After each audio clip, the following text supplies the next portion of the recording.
Okay, we will call this special meeting of the board to order. Please, with all board members present, please rise for the Pledge of Allegiance.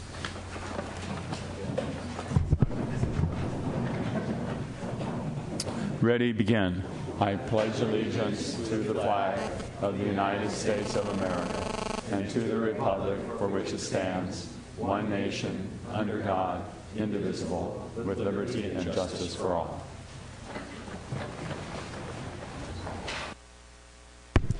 Okay, the first item, a motion to adopt the agenda. I would like to make a motion.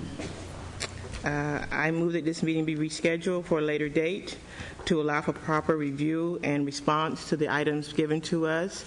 These items were not received at a minimum of 24 hours prior to this meeting, therefore denying the public, board members, and taxpayers opportunity to review the items in a proper fashion.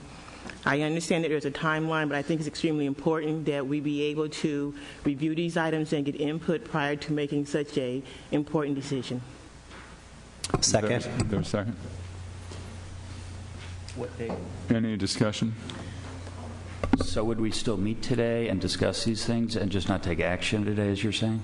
Or, I'm sorry, was a motion to continue the meeting or continue action on? I would like for us to have time today at least to review these items prior to making any kind of discussion. The superintendent has said this morning we need to expedite this. Either we schedule another meeting very quickly or we move it to the 31st, whichever is the board's pleasure. Okay, any discussion by board members about this? So part of the timing of taking action is getting the budget books out to schools. So if we postpone taking action at least until, for instance, the 31st, how would that affect that timeline? Superintendent. Well, I think that it would notably compress the amount of time that we can build both the budgets for the central office, for the schools, and any associated particular kinds of service layoff strategy. All of those become very time-intensive requirements because they're very critical and they have to be precise. We have tried to take all of the available materials in the last week and a half from the Department of Finance, California Department of Education, the county, and various advocacy, School Service California, to determine what the shortfall is. We've calculated the shortfall. The strategies to accommodate the shortfall, which has grown from $72 million to $120 million, still has the same strategies that we proposed in December. We've only moved some of them from the second year to the first year. So I'm not sure there's a lot of new information, but to complete the budget books and the PKS, I think we would put both the school site councils, the principals, and the internal staffs under great pressure to make decisions in the shorter month of February. Well, to clarify what you're saying when you're talking about the PKS, what we're talking about is the planning for the layoff notices, which we're required to do by law by March 15th. And we've always struggled with the accuracy of those notices in terms of not over-noticing or not giving notices to people who do not need them. And so I'm just trying to understand what you're saying is that could put that in jeopardy in terms of getting a fairly accurate PKS for March 15th if we delay acting on this. I think what is more important is that when we give the schools their budget books be correct. It doesn't make sense, and we've done this before too, we've given their budget books very quickly, and then we've had to make adjustments back and forth quite a bit. I think it would be best served that if we just take, whether it's another day or 2 days, an opportunity to look at, because while I understand that the staff has had, we're going to have to compress what has come from the state and other areas, the district itself has not had an opportunity to look at what is proposed and get feedback. And I think it's important for us to have some kind of feedback before we make a decision and issue books, only to find out that the decisions that we made are really detrimental to our schools. And so that's all. So I'm just requesting that we have time to at least get some feedback. I know the staff was in this weekend, and I applaud them for working and having to make adjustments to accommodate information from the state. But we also need to have information from our school sites before we start imposing things on them. Mr. President, I believe there's a lot of more detail that we need before to give direction to staff. I would like to go through the presentation today, and I have a lot of questions, a lot more detail, and so I am not prepared to take action today. Or let's put it this way, I would not support any action on this budget today, but I do have a lot of questions, so I would support continuing it till whenever the staff thinks they can have answers to those questions. If it's 31st, that's fine. If it's earlier, that's fine. I believe this is incredibly sparse for what we need to move ahead today. So I support the motion on the floor to continue action, if I understand it, but still go through and hopefully get more details and direct staff as to what details we'd like them to come back with. As far as the PKS goes, they know what the worst case scenario is now, and that's what they're recommending. They can prepare for that, and if the board does things to reduce that, then they can reduce those numbers. So. If this is delayed, would the staff be able to respond? If we, as Mr. Barnett is saying, go through the information, would the staff be able to respond today and over the next 24 hours for a follow-up meeting tomorrow night? Depends what questions we have. Yeah, I think it depends, but it would become our first quite a lot of priority. detail, and so maybe we should wait and see what all the questions everyone has, and then we can decide when to continue it till, if the motion passes. I would say this, whatever the questions are, they become the first priority to respond to as soon as possible. Mr. Beiser. Yeah, I have a couple comments. First of all, I was kind of surprised to receive the presentation packet yesterday late afternoon, and I think that speaks to Ms. Jackson's comments, that I think for us to do our due diligence to really thoroughly go through, have conversations with affected school site folks and teachers and parents to really understand, what about the budget proposal do folks understand, and what comments or suggestions do they maybe have. I think that was unfortunate. And then also this morning, just about 30 minutes ago, I got another revision of the information we're going to receive today. 30 minutes is not enough time to vet the data that I've received, or my fellow board members have received from staff. And so I'm a little bit concerned that maybe the decisions that we may be making aren't going to be as strong as they could if we had more time. That doesn't say that we don't listen to the staff recommendation today, try to understand what information they did provide. But I agree with Ms. Jackson that to vote to approve the staff recommendation for the whole budget at this point in time, I think maybe it's not a good idea.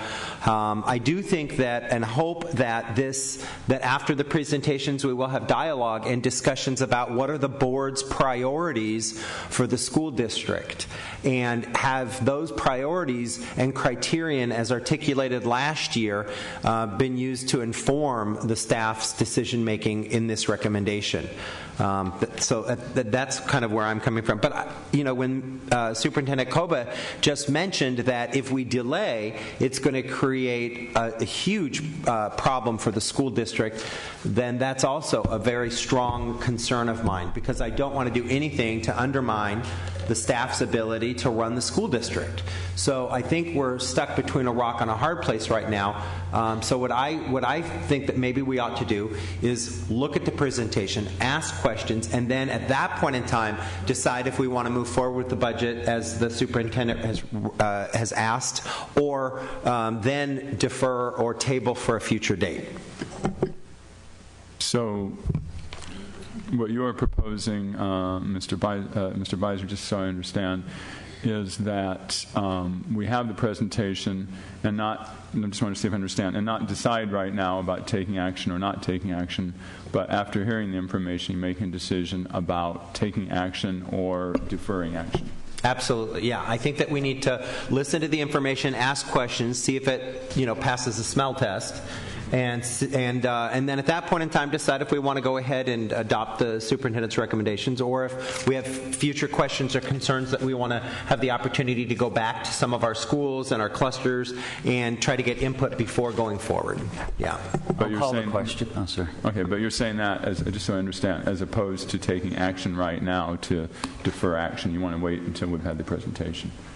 Well, I think, okay. One would I just think- vote. Well, what do you think? Before you start getting his motion together for him, I think Well, you that have a motion on the I have floor. a motion on the floor Sure. that we should entertain, and then after that motion, whatever we decide to do after that motion, we can entertain another motion.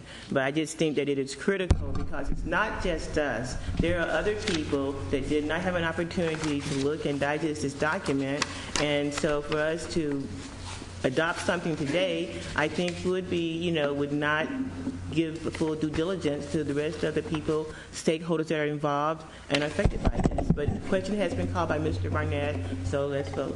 All right, just as long as everybody has had a comment to comment on the motion of Ms. Jackson. Well, except you. It sounded like, Mr. Thurber, did you have something?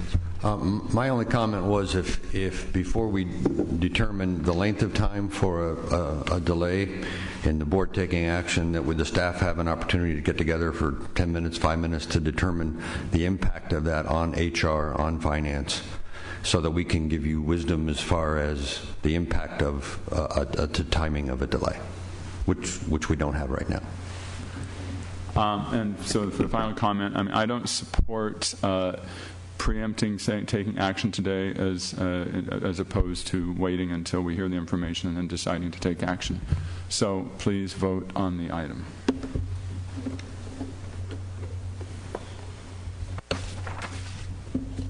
Okay, that passes 3-2. So we have decided to not take action today, but to hear the information according to the motion that was passed. Okay, so we will proceed. Point of order, Yes. Mr. President. Because I voted yes on the motion, am I then able to bring up a motion after the presentation to take action or not take action at that time? Okay, we moved to not take action. I understand the question. And so I'm going to refer to Mr. Schenke. If later in the board meeting a board member says, let's take action, can that be voted on at that point? Well, one of the persons who voted in the positive can make a motion for reconsideration of that motion at the session today. A person who votes, please repeat. For example, Ms. Jackson or Mr. Beiser could move to reconsider the motion not to take action today.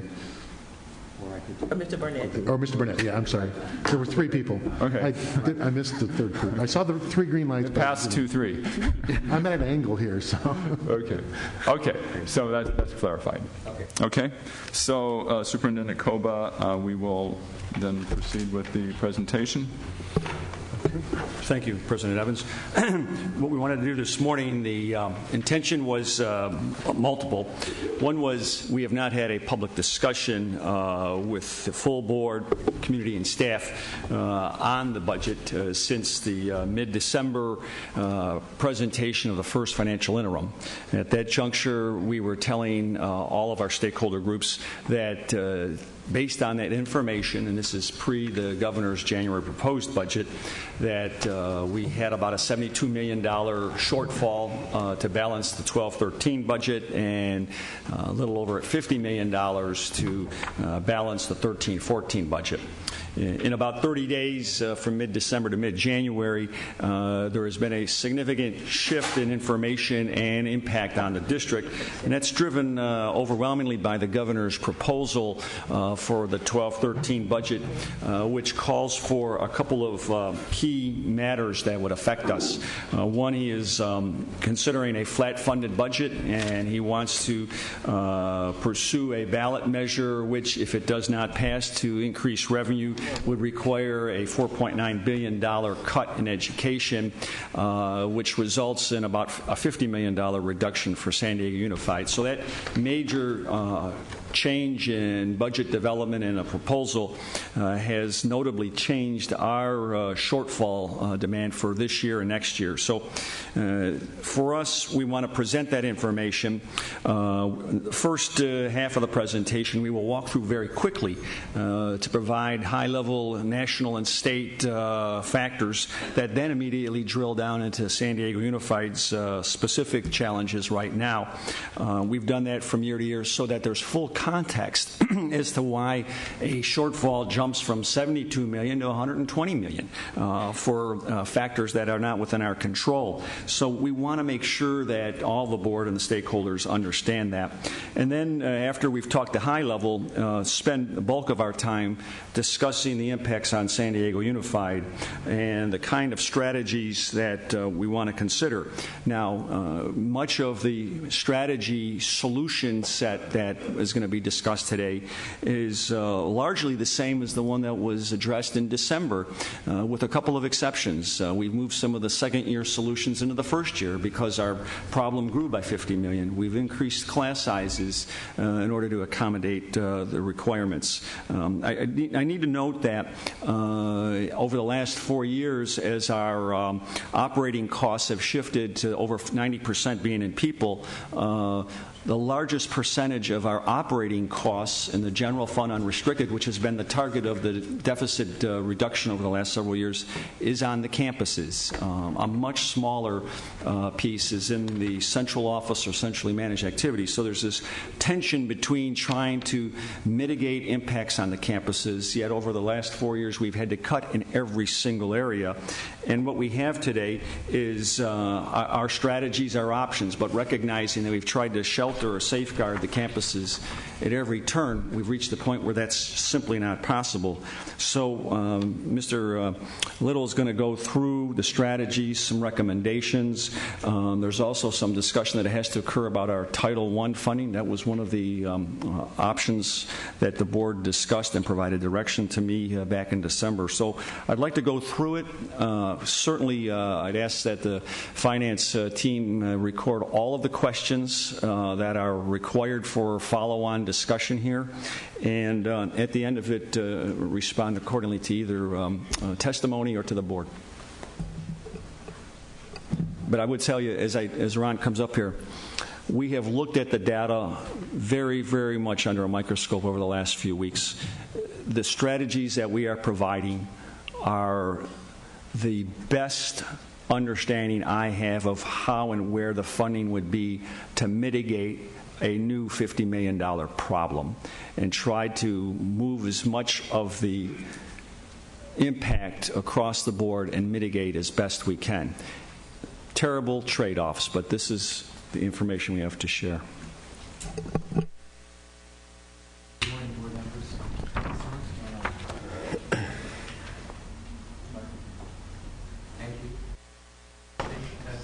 Is it plugged in?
Test. There we go. Thank you. Thank you. Thank you, Superintendent Koba. Good morning, board members. We're having some other technical difficulties with our PowerPoint. So this is today's agenda. As you can see, it's quite full.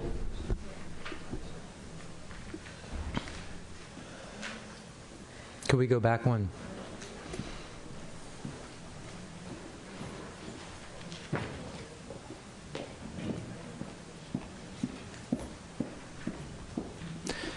As Superintendent Koba noted, I'll speak quickly to the first couple sections. The first two sections were really about creating some context. Just to remind us all why we're in the position to make these very difficult and very dire decisions. And that's really looking at the economy from a national level and a state level with a little bit of a glimmer of hope in the out years perhaps, and then really reiterating the fact that this really is a multi-year ongoing challenge that we face given the current economic climate. And then once we get through the economy, we'll move to the multi-year perspective. We'll look at some general staff recommendations with respect to building next year's budget. We'll look at the budget solutions list that's been revised, as Superintendent Koba noted, and then we'll look at the budget timeline and some action that we would recommend, but which you may or may not take this morning or this evening. So moving forward then, and I'm going to go through these first slides very quickly. As you know, the state of the nation's economy is one of a very slow recovery. We have seen some signs of improvement with respect to exports in certain sectors, but the nation itself struggles obviously with the employment rates and the gross domestic product growth. Next slide, please. Other risks to the economic development and progress on the national level, of course, thank you, include what's happening in Europe. The debt crisis has not been solved, as you know. As you also know, the Super Committee in our own Congress was not able to come up with some solutions with respect to the United States' own growing deficit and debt ceiling. And all of these play into our reliance on the world market and our perception as a leader in the economy worldwide across the globe. This is still not working. Forward, please. Moving forward to California's economic. If the nation's recovery, back one, please. Sorry. Now maybe we have some, there we go, thank you. If the nation's economy is slowly recovering, California is more slowly recovering. As you know, Brazil just surpassed California as the 8th largest economy in the world, so California has fallen to 9. California still, is battling unemployment rates somewhere in the neighborhood of 10 to 11%. You'll see in some subsequent slides that this is not projected to increase quickly. We have some improvement in certain sectors. High tech continues to be strong. Professional services continue to be strong. However, the real two sectors that are key to this state's economy, of course, are the housing and construction trades. And those work hand in hand. And as one is depressed, the other continues to be depressed beside it. This is a key slide, I think, with respect to takeaways. You'll see that 2007 serves as a benchmark with respect to a baseline of employment levels in California. Since 2007, the state has lost 1.3 million jobs. So we hit the low last year in 2010, 2011. We're expecting again a slow recovery, and these are from the economists, UCLA Anderson economists primarily, as well as the Department of Finance numbers. They're expecting not getting back to 2007 levels of employment until 2016. So again, this just speaks to a slow recovery. This slide reinforces that slow recovery. And this slide, I think, also is key just to reflect. You'll remember when we spoke at first interim, we had spoken about the economist's projection that we hope to see things turn around by 2014, 2015. This is just the economist's latest projection that we're another year out in this cycle. And what we thought might be turned around by 2015, now they're projecting 2016 at best. This slide I thought was important. Again, these are School Services of California's slides, and this may be better titled "What Recovery Will Look Like to School Districts." And their point here is, what would it look like if school districts had a recovery of their own? And their first 3 bullet points, I think, are telling. First, we would not be threatened with more or future cuts. Two, we would also receive the COLAs that we're entitled to, and they would be funded at the Prop 98 base, which is the law, and which, of course, they're not being funded at currently. And, of course, the state would start paying us some of the billions of dollars back that they owe K through 12 education. If that were to happen, we could make some recovery of our own. And I think that's an important point in this slide. And, of course, if that were to happen, then we may be able to rise above our 46th ranking in the nation with respect to per pupil funding. Superintendent Koba talked a little bit about the governor's proposal, just high level. As you know, the governor's proposal was predicated on the passing of a November 12 tax initiative. That's very similar to last year's budget with respect to some progressive and aggressive and what I call phantom revenues. If the tax initiative were to pass in November, all of those revenues currently would be used to offset deferrals. So that results in more cash in the bank in the fiscal year 2012-2013, but unfortunately it doesn't result in any more budget authority. So the state would use the money garnered by the tax initiative, by the taxpayers, to reimburse states, to pay school districts on the schedule that school districts should be paid and reimbursed, as opposed to the current deferral schedule. So all of those revenues would offset the cash deferrals, and we would receive no more budget authority as a result of those. The second part of that plan, of course, is what happens if the tax initiative doesn't pass. Obviously, half of it would go away because we just would not defer the current year deferrals. So that leaves the other half to make up with respect to reductions. And that would result, as Superintendent Koba noted, in about a $2.4 billion reduction to K-12 education, which currently is projected at about $370 per ADA. Skip that slide. We've seen this slide before. Very important slide. The top line, the blue line, is what we are entitled to by law, by Prop 98, in terms of per pupil funding, per ADA funding. The bottom line, the gold line there, is what we're actually receiving. This is the average unified school district across the state. So year by year, you can see we've been persistently since 2007, 2008, underfunded by the state, and this is what it looks like in our own district. So again, the blue line at the top is our legal funding level that is required by the state, and the red line beneath it is what we have been funded at by the state over the last few years. So just by way of example, this current year, 2011-2012, we were entitled to $6,517 per ADA. We received $5,230. That's a difference of $1,287 per ADA, which amounts to about $141 million in the current year. Next year, moving forward, due to the COLA, the difference between what we should be funded at, 67, and what we will be funded at, and this does not include mid-year cuts, so this is kind of the best case scenario. This is if the tax initiative passes, would be $52.72. That's a difference of over $1,400 per ADA. So we're at $159 million of unfunded requirement by the state for our district next year. If we add in the $41 million of revenue limit reductions that mid-year triggers would trigger, we're at $200 million next year of funding that we will not receive from the state that we're entitled to by law. So again, these are the realities that we're faced with as we look at this budget. This is what I call the roller coaster ride of California school district financing. In good years, we often get some good increases. These are year-over-year increases in ADA funding.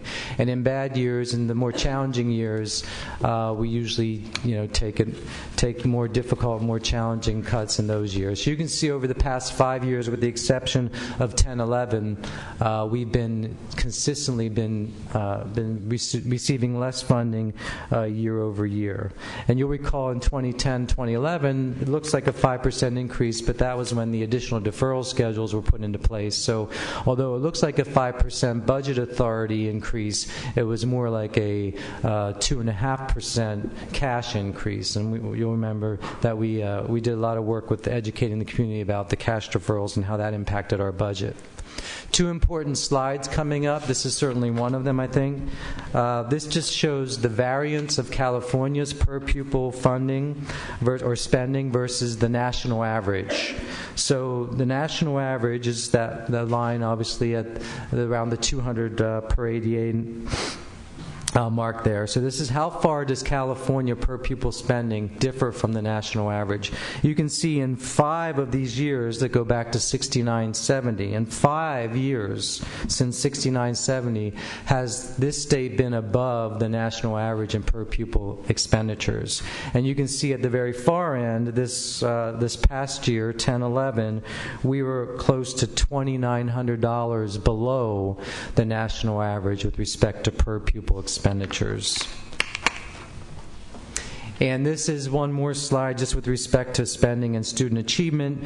This is School Services of California's looking at the top 5 states in terms of student achievement and what they spend per pupil versus the bottom 5 states with respect to student achievement and what they spend. So you can see that the 5 top performers, Vermont, Rhode Island, Wyoming, New Jersey, and Maine, spend somewhere between $16,000 and $22,000 per student to educate their children, and we in the bottom 5 are spending in the neighborhood of $6,700 to $8,700 per pupil.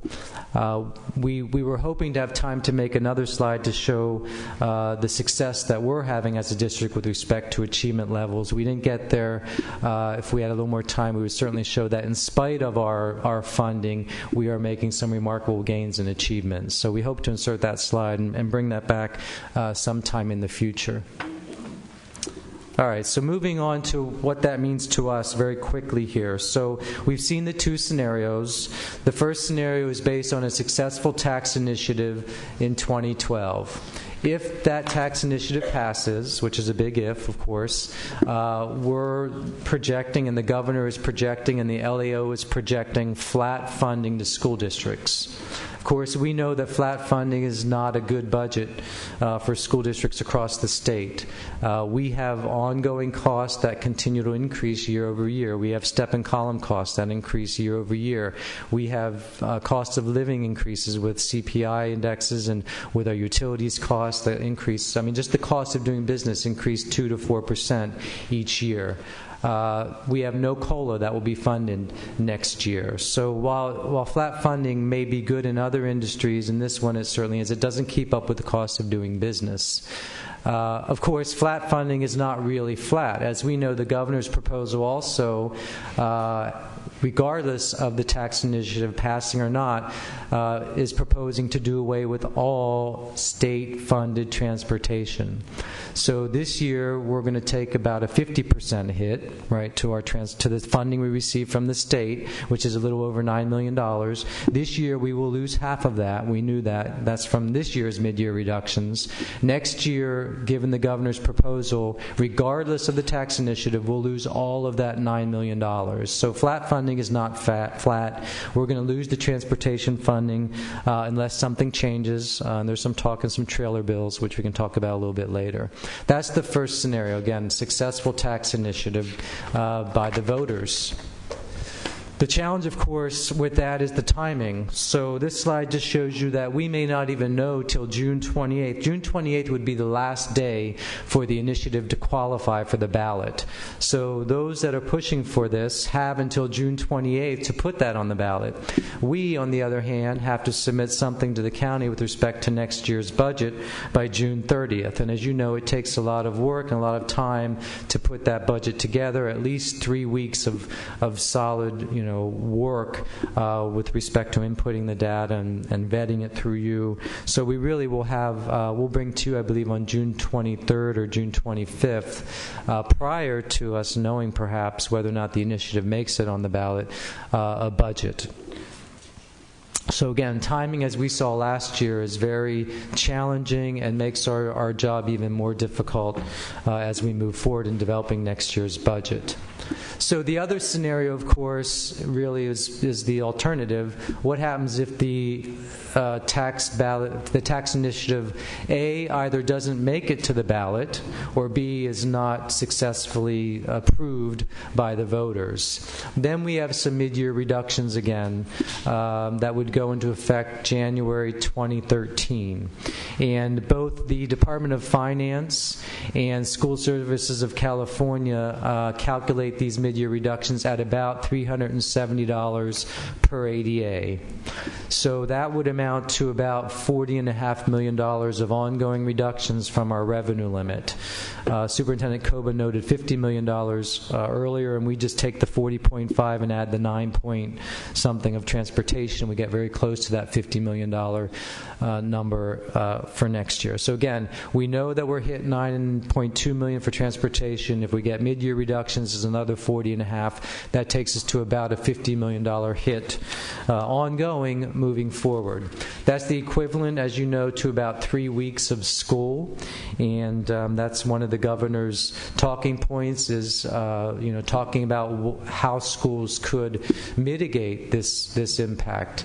And we have not seen any details or any further work except for his initial talking about what that might look like for schools and shortening of the school year, et cetera, et cetera. So we hope to have some tools at some point, if we're going to go down this road, to mitigate this impact.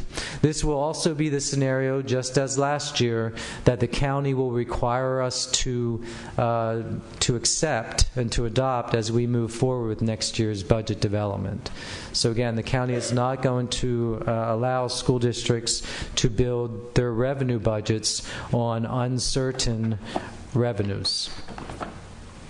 Some other changes with respect to the proposed by the governor.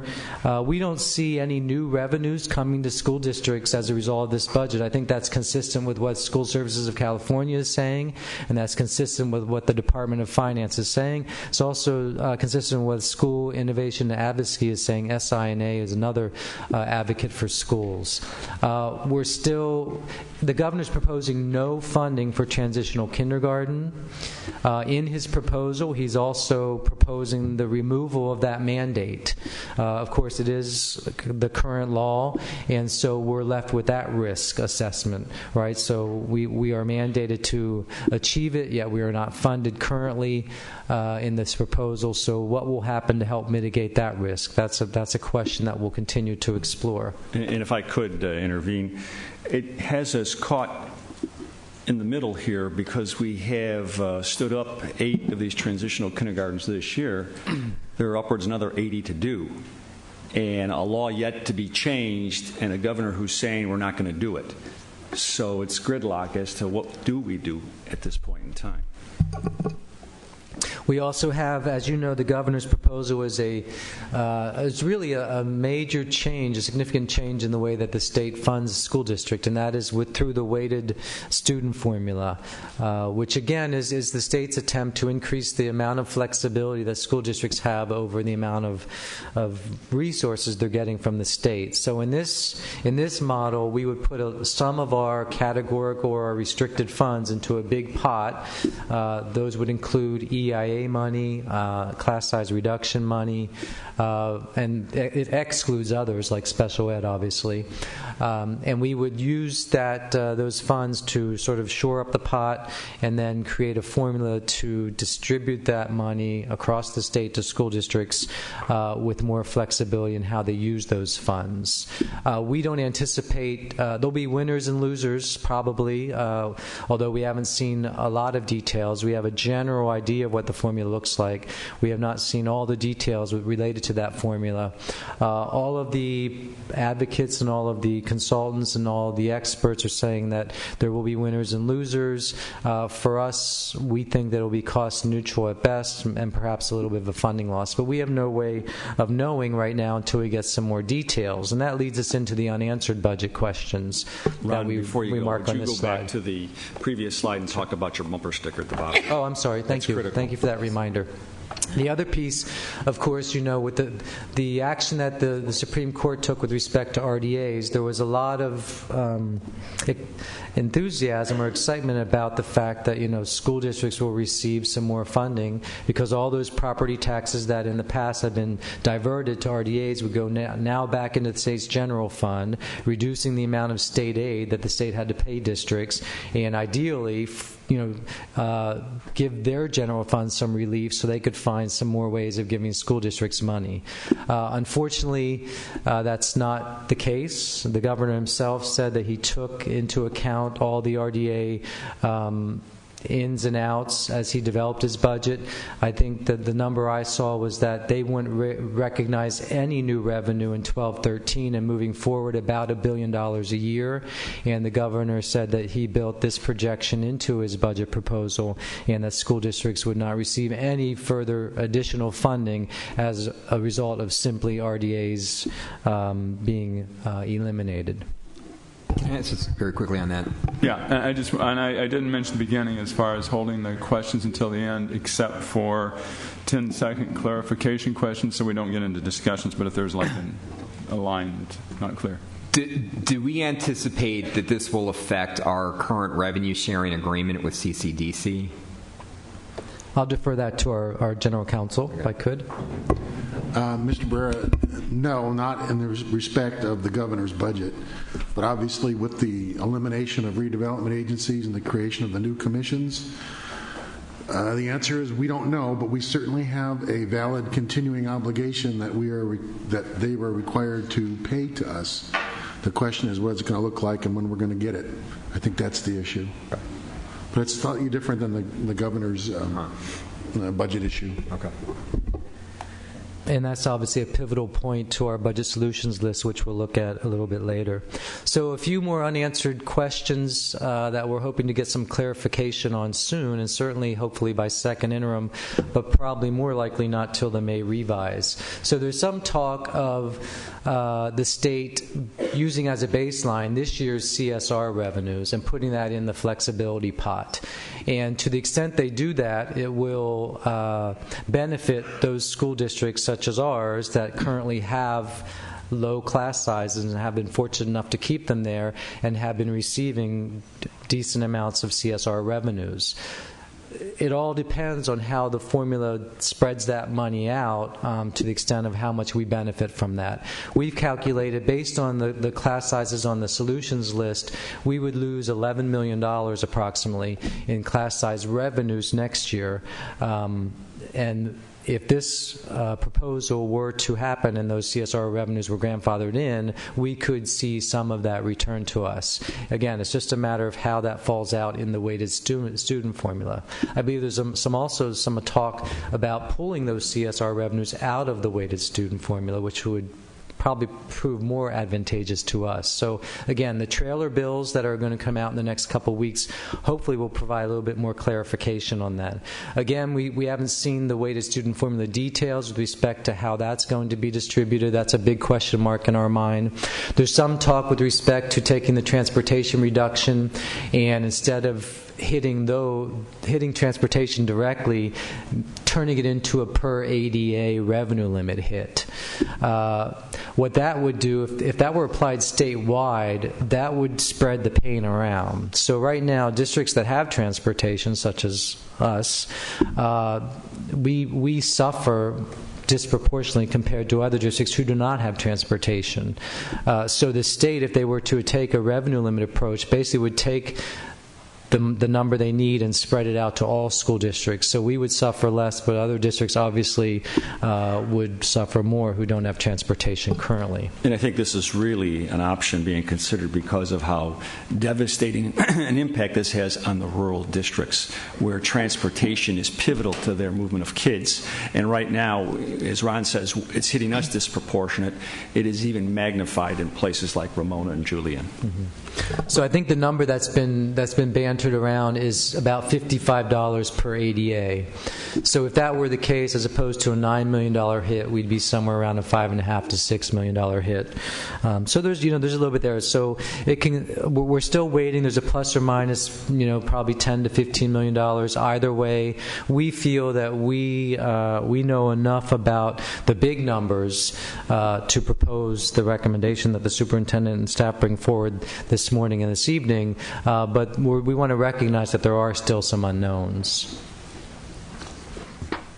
So the multi-year perspective, again, we tried to set up the first few slides to show that, we don't think the risk profile is changing anytime soon in response to Jim Collins' question here on the slide. So we have a few more years, unfortunately, of underfunding by the state. And so this slide basically just tries to show conceptually what our deficit looks like for the next 4 years. So all this is expenditures on the red line and revenues on the bottom green line. So you'll see that every year, and this one is in the best case scenario with the successful tax measure in November, if we took no action to balance our budget, we're deficit spending hundreds of $millions each year, and by 2014, 2015, that operating deficit, and you'll recall operating deficit is simply revenues minus expenditures, that reaches $137 million. And I'd be amiss if I didn't know Mr. Stover always asks, are you still including the COLAs for 13, 14, and 14, 15? And of course we are, because that's the guidance that School Services of California has given school districts, and that's the guidance that the county offices will give school districts, because they look to School Services of California as the experts when they recommend their guidance most often. What I tried to do on this... Ron, if I could just emphasize, sorry to interrupt you, but this COLA issue is worth noting. We have in prior years had either no COLA or negative COLA, which means they're taking away money through a negative factor. But in the last year and looking forward, we've been told to factor in a positive COLA in the coming year, only then to be told to reverse our steps and change it out. So it's craziness that I can't rationalize, but it's what we're required or directed to do. Mm-hmm. Thank you. And those COLAs are worth, as you see, about $38 million for the 2 years combined. So that's 2 years worth of COLAs. This slide, we tried to put in some numbers that you and the community are probably more familiar with. And this is the budget, the balanced budget gap. So this is looking at those deficits that we just saw. And as we use our reserves and make no changes, we have less capacity, obviously, to offset the deficits. So the top row there simply is, if we had a successful tax measure in November, we would have about an $81 million problem in 12-13. That would grow to 216 the next year and 354 the following year. If we implemented solutions of $81 million next year, then we would have a $76 million problem in 13-14. And if we implemented those, then by 14-15 we would be pretty close to being balanced, i.e. zero. And that's why when we brought the first interim suggestions and solutions to the board, although we knew they were very difficult decisions, we were somewhat hopeful that we could get there, because we knew that there was a light at the end of the tunnel, and by 14-15, as difficult as it was going to be, we would be balanced based on these reductions. As Superintendent Koba noted earlier, however, given the potential of mid-year reductions and the direction of the county, which is certainly to follow, this is what our deficit looks like with the $370 per ADA factored into it. So again, we're still keeping the COLAs in there, so it could theoretically get worse, but you'll see, you can see here that in 2014, 2015, our operating deficit then grows to $178 million, because we've had to factor in another $40 million worth of ongoing reductions in mid-year triggers. Mr. Mr. Brewer has a clarification. You answered it on slide 31. Oh, great. Yeah. And so this is the same sort of approach. What does that look with respect to a budget gap? Well, if the tax initiative doesn't pass, or if it doesn't get to the ballot, and we have mid-year reductions, and they're worth $370 per ADA, as Superintendent Koba noted, we have about a $122 million problem next year, growing to 298 and then to 476. Of course, this has to do with our step and column, our salary increases, our contractual obligations, et cetera, et cetera. If we implement the $124 million of budget solutions that are on the list, we would have a couple $1 million in the black this year, and I'll speak to that a little bit later. We'd need $73 million more after all of that for next year. And then again, you can see even then, if we have another 73 next year, we're still left with something like 6 to 10 the following year. So this is much more difficult and much more challenging than where we were at first interim. This is what, I'm going to go back a slide. So in the public sector, ideally the revenue lines and the expenditure lines are very close together. That's what you want when you do budgeting. If we implement these solutions, this graph just shows you those two lines and how they eventually converge. So if we were to implement the reductions, and we did get COLAs, in 13-14 you can see we're pretty much right on track, and 14-15 revenues are almost equaling expenditures. So with respect to staff recommendations, and these are fairly high level, just budgeting recommendations. Again, staff feels that we really need to take the long view in developing our budgets. We shouldn't assume any employee concessions until we actually receive them, obviously. And we really want to consider all district funds as we build the general fund budget. And the next slide speaks to that last bullet point. As you know, next year we will take a slight decrease to our PPO budget. We're asking them to come up with about a little over $2 million of savings. Even so, their total budget's going to be about $37.4 million. Currently, we've projected funding 11.75 of that from the general fund and 25.6 of that from other funds. We can afford to do that for 2 more years, 12-13 and 13-14. After that, the other funds cannot bear the brunt of the PPO operations. So at some point, you'll see in 14-15 and in an ongoing fashion, we're going to be $14 million short with respect to funding the same level of PPO operations, which you know, and I'm sure Mr. Stover will speak to, is actually underfunded. So even having said that, we're going to have to find $14 million, which most likely will come from the general fund, because all the other funds will have their own constraints and challenges.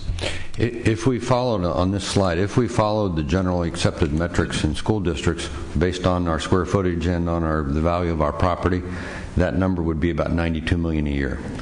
So even what we're spending now is less than 50% of what the metrics, the age of our buildings, the size, the square footage, and the value would tell us where to spend. So again, our point is that we need to keep these kind of factors in mind as we look to the out years and talk about trying to balance the general fund.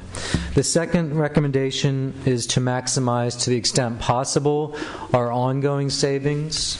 Obviously, we know about the compounding effect of this year's budget solutions on next year's budget. For every dollar of one-time money, we have to spend 2 next year. The solutions list that we'll review has a fair amount of one-time solutions.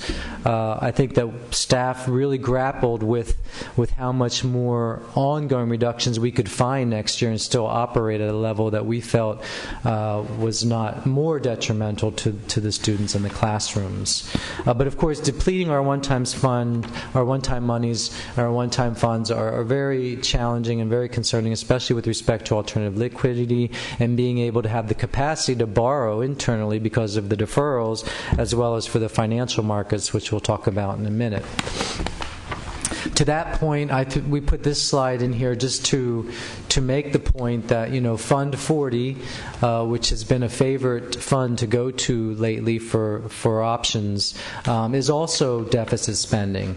And so if you look at 11-12, that $4.9 million ending balance includes $6 million of current year property sales. Next year, based on same level of expenditures in our 504 program and our maintenance and our instructional facilities, et cetera, that ending balance will be down to $2.2 million without any changes. And the following year, we're down to a little under $1 million in that fund. So again, this is an example of sort of just the depletion of the one-time monies, and the trying to balance the general fund impacts as we move forward.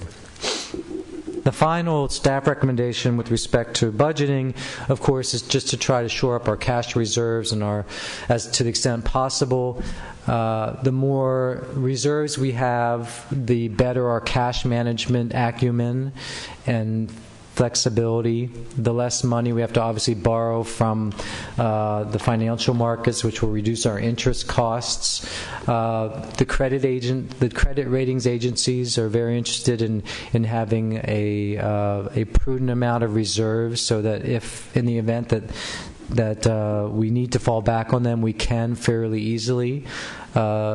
Controller Jenny Salkeld and I will be traveling to New York next week to actually meet with the credit rating agencies to share with them our perspective about our long-term credit rating with respect to our GO bonds, as well as our short-term credit ratings with respect to our trans markets. So again, they're looking for proactive performance management with respect to the general fund and operational dollars. We have a hiring freeze currently in place that we know and we're hopeful will help shore up the cash reserves. Critical positions are still being filled and are being approved on a case-by-case basis. We're setting aside for some risk factors, and we'll share more about that later. And I just mentioned best practices, again, with respect to prudent reserves and comparables.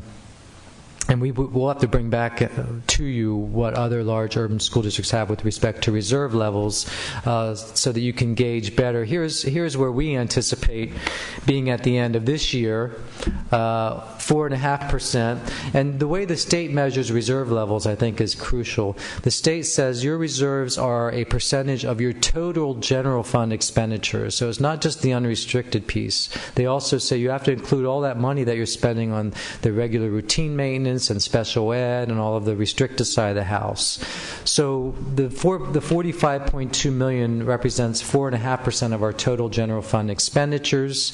We're required by law, of course, to have 2%, and the reason we're up to 4.5%, to be candid, as you know, is because the mid-year reductions this current year were not as dire as we had planned for. So we were anticipating $30 million of cuts this year.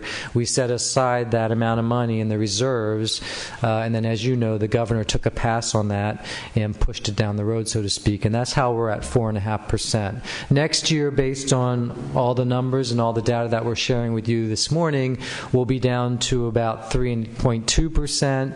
And then after that, we're under 3%, probably in an ongoing fashion if things don't change. As you'll note there, 1 month's salary expense and benefit expense to the district is $78 million. So we don't even have 1 month of expenditures just to pay our staff in reserves. And I think that Mr. Bennett, when he spoke in October, recommended that we at least have 1 month, if not more, in reserves. So obviously $78 million would take us closer to 6 to 7% reserves. There's also, there's no easy answer when I'm asked the question, what is our ideal reserve range? It's very, it varies it varies district to district, and there's a lot of factors, as you know, that go into that. And one, of course, is declining enrollment. One is, your cash position. One is sort of the volatility of your month-to-month expenditures. So, it's a struggle a challenge we struggle with consistently. But I think as we move forward, we'll bring back some comparables, and at least we'll be able to gauge ourselves against our colleagues. At this point, I'm going to ask Area Superintendent David Lorden to come up and speak to the work that his committee, the great work that his committee has done with respect to X Factor and a recommendation from that team.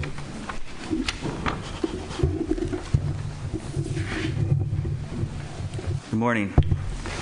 This past year, I had the privilege of co-chairing the X Factor committee with Debbie Foster, and the very first thing that we did was to assemble a team, and our goal was to get principals from each of our types of high school on the committee.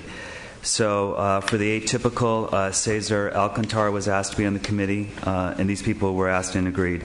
Small schools, Principal Kirk Ankeny. High school principal Barbara Samuelson from Point Loma High School. Human resources Hadia. Elementary principals, we had 2 elementary principals because we have a lot of elementary schools. Jonathan McDade and Lily McMillan. And for the middle school, Sarah Sullivan and Gammy Rayburn was also part of the committee when she was in town.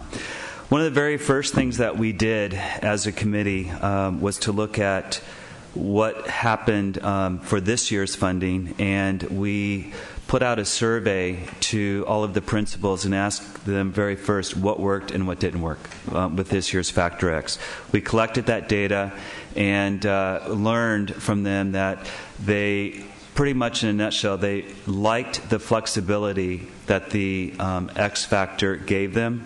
However, there were some concerns with the way that the money was distributed and the ratios. So I'm not sure what information you have, but one of the things we did is we looked at, we started with the elementary schools and looked at what happened to schools with the ratio. And there is a chart. Do you have this in front of you? Yep. If you look at it, the blue line, and this would be the elementary schools, you can see the blue line, and as the school enrollment increases and gets to a certain threshold, there's a drop in money. Then it begins to gradually go back up until you get to another threshold of enrollment, and it goes back down. There's a couple of anomalies because after it was all said and done, because of some unique issues, perhaps a vice principal was assigned to the school, and so you can see that sharp increase there. We also noticed that when we got to the larger schools, and this was the same for our elementary, middle, and high schools, that the amount of X Factor dollars significantly went up, based on the ratio. So that was something that came back to us from all the surveys we did of all the principals, is that we would like to see it normalized, that we like the X Factor flexibility, but we would like to see it normalized. We began with an understanding that last year we spent about $74 million for total X Factor for all the schools. That with the changes in the step and column, the contracts and agreements, that same, in order to do the $74 million, would be approximately anywhere between $78 and $80 million. And that we started with trying to come up with something in the ballpark of $69 million in order to. So we knew right off the bat that the work that we were going to be doing was also going to factor in about a $10 million cut, even though it was only, because of the increases. So one of the things we did, we determined kind of what that sweet spot was for the elementary schools. We began with the elementary schools, and the goal was to normalize the line. And so we came up with an allocation per pupil plus an elementary school assistant. Part of the data that we had to work with is we were able to pull every school and look and research what the schools bought with the X Factor dollars. Right off the bat, we saw that every elementary school bought an elementary school assistant. And so we went with the assumption that they would probably do the same. What happened last year, the other thing that we learned with what worked and what didn't work, was there was a tremendous amount of bumping that occurred. because of how the money was spent in part-time position versus full-time. So the decision was made by the committee to give each elementary school an elementary school assistant right off the top, and then the per pupil, which is, I think we ended up with $280. So if you look at the red line, you can see now what happened. It completely equalized, and what we wanted to see was as the schools increased, so did the X factor dollars in a much fairer way. And so that's where we're at. We then went to the middle schools and spent a lot of time, again, looking at that, because the way that the formula was last year, there's some elementary schools around perhaps the 700 to 800, 900 range that with the ratio for this year, they really took a big hit. And you could almost see by their line, as enrollment went up, so did the funding until you got to a certain number, and then there was a bar that just about 10 schools really took a hit, and then it began to go back up. So again, our goal was to see how we could normalize that line. And so for the middle schools, you have before you a sheet of paper that says X factor calculations. And so we began with an enrollment of 400 students and decided for every 25 students that the school grew, their allocation would drop $10. And so instead of having a big, you get to say 900 and you go down $200, it was just, let's make it even across the line. And we use that same kind of thinking for the high schools as well. The high school, for every 50 students the school grew, they dropped $5. And when you look, you don't have that graph in front of you, but it really shows that it's completely normalized and it gradually goes up, as does the enrollment. And then there was some discussion about the counselors and funding the counselors. And so I would say within the last month, the work of the committee was changed a little bit, because at one point we began the work with just looking at the schools would get a principal and teachers to formula, and then the X factor dollars. There was some talk about how we could get counselors funded in different ways, and so as of today, the formula would be for the high schools that they would get a principal, 3 counselors, and then teachers to formula, and then the X factor dollars. So that's been calculated in, and we still see this kind of even line going up to the schools as the enrollment increases. And for the middle schools, the current thinking is 1 counselor at the middle school, and then the amount per student. So that kind of covers it. And then what we did find in the work with the high schools is that in order to fund the small schools, it does take more money. And so we did a separate funding ratio for them. It's more money per pupil. And then the atypical schools, we did the same in order to accommodate them as well. So at this point, we have the work is what I would say probably 95% done. We're still waiting on a few, looking at a few counselors, and because we do have some large middle schools and some elementary schools that we're looking at as well. Okay. Quick question. On this X factor, it says atypical, it says 1,000 counselors. What does that mean? The top one. I know that, yeah. I'm sorry. $1,000 per student. $1,000 per student. Okay, so we have it in there wrong. Okay. All Right. I'm sorry. The elementary school would receive $280 per student plus an elementary school assistant. The K-8s would receive $685 per student plus a counselor. The small would receive $800 For each of the small schools, for the Kearney complex right now, it's a total of 0.75 counselor for each of the small schools at Kearney. For each of the small schools at San Diego High complex, it is currently 0.5 counselor for the schools. But they both equal the same amount per complex when you do the math. And then for the alternative, it's $900 per student plus the counselor. And the elementary has no counselors?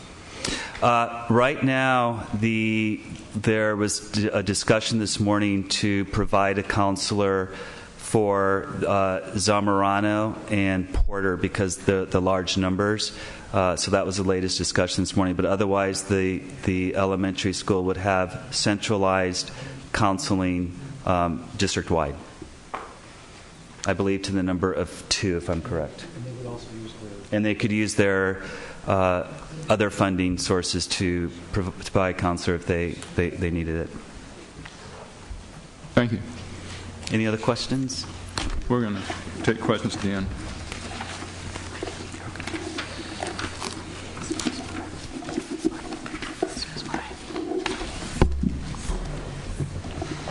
Okay, just a few more slides here. The Title I incentive program. I think we're sending around a hard copy right now of the ranking scales with the 2 proposals. So you'll see that scenario 1 is simply the status quo, and scenario 2 is the $2 million incentive. And what we're recommending moving forward with is the $2 million incentive program. Again, this would be targeted to 20 schools at the 75 threshold and above.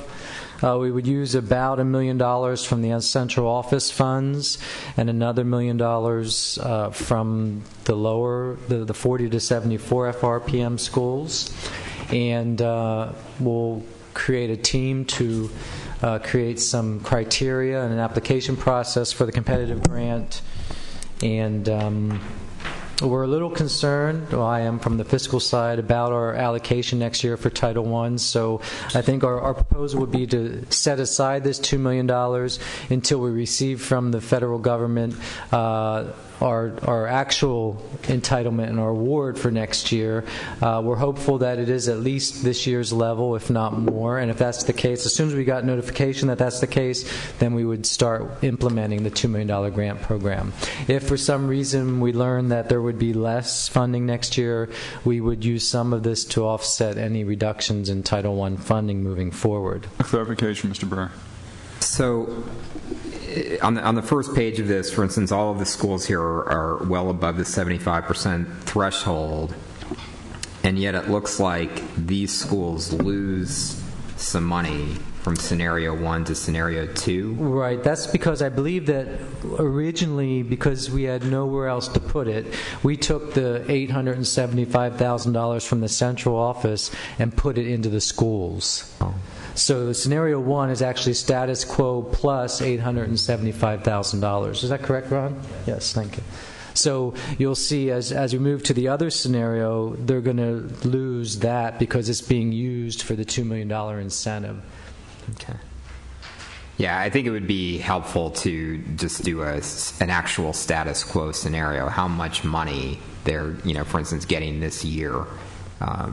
And not factor in, because we didn't make a decision that we were going to just distribute that $875,000 across the schools. I think that went out to all schools, right? Okay, so we'll bring it back and show you the current year funding. Okay.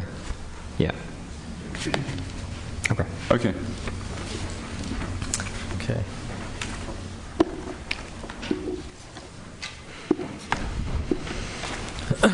I think maybe we'll come back to this. So let me get through the rest of this. Here's our timeline such as it was. We were hoping to push out the budget workbooks to the schools this week. That would be Friday. We were going to do a principals meeting on Thursday and have some finance and HR support over the weekend to work with principals. The central office reductions that are on the list, as well as finalizing those mid-year reductions that were deferred are due back February 3rd. The schools are due, their workbooks are due back the 6th, and all of this, of course, is in preparation to meet the PKS deadline of March 15th.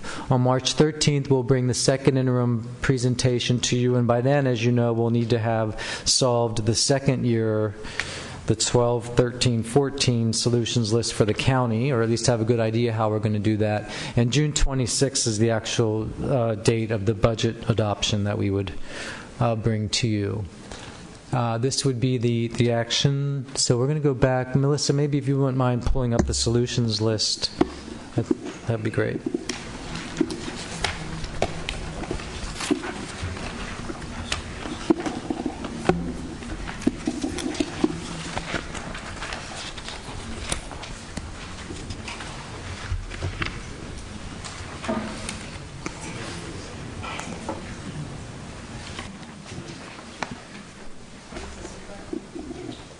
The budget solutions list, I think it was a separate attachment. There we go, thank you. I'm not going to be able to read that, but I think what I'll do is just highlight the changes. Again, this is a document that we were working from, which the board accepted and adopted in December at first interim. As Superintendent Koba noted, most of the changes have been moving up out years, the second year's solutions, into the first to try to close that gap of $30 to $40 million. So the top part is the central office reductions. You'll note that we're looking at about 168 FTE reductions in the central office and the centrally managed programs. That's about $17 million of reductions. I don't see any changes to this list from the first interim list. We have broken out the first line, administrative reductions of 10 FTE, so each division knows how much of those FTE they're responsible for moving forward, and again, so they're submitting those by February 3rd. The rest of those remain unchanged except for the transportation piece, which we have reduced from a $2 million savings, which we were shooting for, to $1.3 million, so that we could strategically keep some transportation. Maybe Mr. Stover could speak more to that. We had originally projected a higher amount for transportation reduction, but felt that just wasn't feasible to do in 1 year. So by lowering it down to $1.3 million, it does not have the impact of 4,000 students losing transportation right away. The impact is much less. It's down. It's still serious. It's 2,700 students that would be impacted under this scenario, with loss of transportation at elementary, middle, and high schools, but really protecting the dedicated magnets. We would only take 10% of the dedicated magnet amount under this reduction. Thank you. Under the schools, that's obviously where we made most of the changes here to come up with the additional dollars that we needed to balance the budget. We looked at class sizes. Everything else that we felt we could do centrally was pretty much done. Those numbers that we had on the second year with respect to class sizes, we pulled forward. Some of them were increased slightly. So you can look at the numbers. We could certainly go through any of them. You'll recall the other significant change under schools is the counselor line.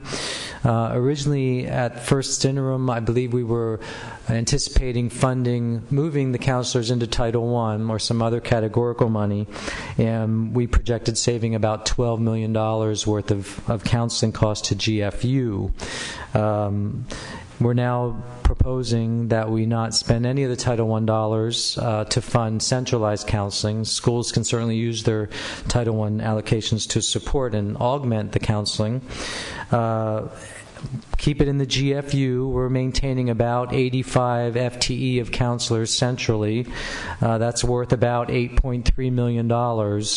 So from the 12 to less the 8.3, that's where we get to the 3.96 of savings. So just again, so we were at 12 plus at first interim for counselor savings. We're going to fund $8.3 million of counselors from GFU, which is really X factor dollars, as Mr. Lorden said earlier. That takes the savings of counselors to $4 million. So to offset the other $8 million, we've had to reduce X by that amount. So in effect, we're shifting the X dollars from the X factor discretionary allocation to counselor allocation. Moving down, other reductions, I would certainly point out the additional CCDC revenues. This is a big question mark in my mind. Currently, it's a placeholder worth $7 million. We know that we're scheduled to receive an increase of CCDC revenues next year. It will be a significant increase. We've had the Delinka Group and others looking at quantifying that increase. We also know that some of those revenues are already spoken for, in custodial allocations, et cetera, et cetera. There's about $3 million right now available, and to the extent that we realize more revenues than we're projecting, we could receive up to $7 million. This is kind of an optimistic number here. So I think minimally we're looking at $3 million of increased revenues, and maximally $7 million would be the best that we'll probably do. And I think to Mr. Schenke's point earlier, there's a lot of unknowns about how that becomes realized, and the timing in those payments is a significant consideration. Other than that, I think that our one-time proceeds from real estate sales have been upped a little bit given the full property of Bernard being sold now. We have a transfer in from Fund 40, which was some board action or direction at first interim. And the other new piece on this is implementing an admin fee to our retirees for the health and welfare management piece of their benefits. You'll recall that was a recommendation from the Tiger team. We feel that it's prudent to implement that next year. That would be about $2.50 per month to $3 per month for each retiree that is currently on our health and welfare benefits coverage, and to support the work that we do to continue providing that to them. Hey, Ron, before you go on, can you highlight for the board and others that are viewing, what is the percentage or proportional size of our general fund unrestricted? Because that has been the target for the last 4 or 5 years of the state cutting. So I think it's important to kind of step back for a moment and say, it's not the $1 billion of the general fund. It's the smaller subset of the unrestricted. And what's the breakout in the unrestricted between the aggregated funds that are campus budgets versus everything else? And we call it the centrally managed and the central office, but it's all the money that's not at a campus, but it's certainly supporting campus missions, either directly or indirectly through the police or curriculum and instruction people, the payroll shop, or maintenance people. Absolutely. I think it's important because what you've presented here, when we had to move from a $72 million problem to a $123 million problem, we've tried to be cognizant of percentages, and you have noted, and I think it's important, that other reductions and solutions, which accounts for about $30 million, is a high-risk area of one-time funding, and it's not at the campuses. It's not necessarily in the central office per se. The school piece of this solution is about 60%, 62% of the solution. Correct. And then the balance is in the central office. So proportionately, we've tried to be cognizant of where the money is, what's the money at risk, and try to shift our percentages around. That's correct. And I would just draw, I think we tried to share this document with the board this morning, which is the first interim look at this year's budget by department and by unrestricted and restricted funding. So if you were to look at the very bottom on this backside, you'll see that our total general fund unrestricted budget is $642 million. And that our restricted budget is $403 million. So what we've tried to do is, with respect to looking at the reductions of, if you looked at the front again, so the schools part of the $642 million would be the $536.4 million that you see under the total school site allocations, including the area soups. That's about $536.4 million. That represents 82% of the GFU budget. So again, the schools represent, 84%. The schools represent 84% of the GFU budget, 536 over 642. The central office then, of course, represents the difference. That's about 16%.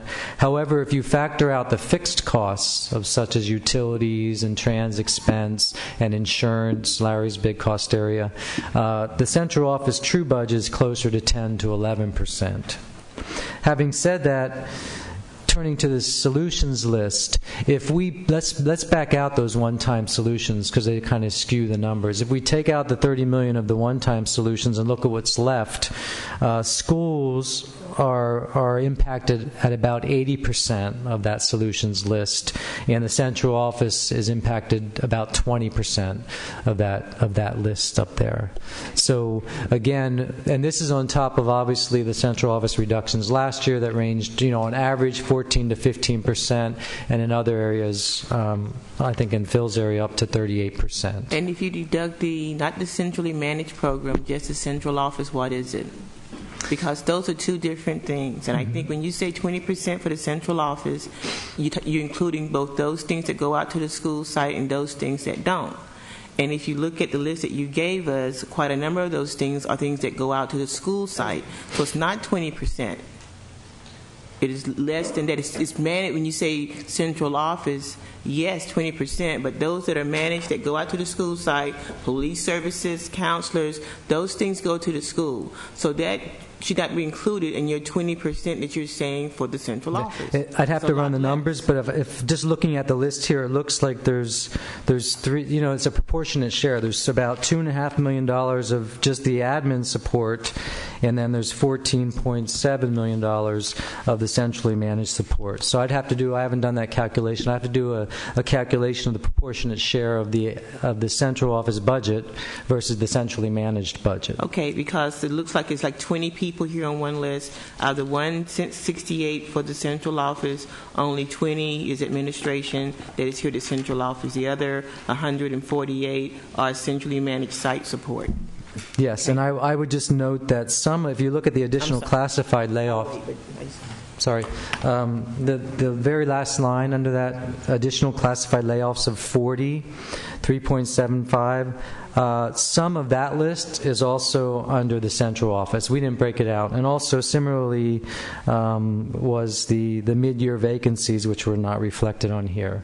So some of the 3.75 is also central office reductions, and others are central office managed reductions. So I'll move on to the next page, then we can come back and go further into this. And then, of course, so this is the out year, the 13-14. If we're adhering to the county's direction and guidance, this number will have to be closer to $74 million or $73 million by a second interim, or at least have an idea of how we're going to get there. And this is sort of our best thinking to date with respect to what we could possibly do in 2013-14 with respect to budget reductions. And I'm just trying to think, the pieces that are new to this list would be the reductions in the warehouse and distribution, reducing our adult ed allocation, which of course is Tier 3 money at this point, eliminating IMC. We haven't run the numbers on that yet. I believe we bumped up the self-insurance fund reserve from like 0.8 to $1 million. We felt we could stretch that a little bit further, but that's probably the extent that we can stretch that to. So that would be, again, the work that we'll have to do between now and the budget adoption in June for sure, with respect to identifying more detail on that list. And I think that's the presentation. I'd be happy to answer any questions at this point. Okay, well, before we do that, let's go to public comments. We have one speaker on this item, and then we will have questions and comments by board members. Joni Collins. You have 3 minutes. Please watch the Good yellow morning, light. Superintendent Koba and President Evans and Board of Trustees. First of all, I want to thank you, Ms. Jackson, for your initial proposal, not proposal, but your concern about the lack of notification. And that is true, like Mr. Beiser said, that they got their mail yesterday afternoon, because normally my drivers delivered on Friday, and there's always ample time to go over these serious, critical reductions. So I would hope also, maybe after the meeting, that we would not take any action until the Board of Trustees have an opportunity to look over this, because it is important, and I think Mr. Barnett has said this many times, the train's coming, it's going fast. We do need to look at these critical things, and there is new information on here, as was stated. They're talking about eliminating the entire IMC warehouse, I think. It's, I don't really understand what that means, but it's huge, especially when you're saying, on top of it, 6 more positions out of the warehouse.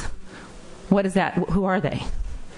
Because if you're going to eliminate the IMC, there's a lot of positions there, and then plus 6 more positions, and then in 11-12, we're going to bring back the deferred and amended list from the mid-year reductions.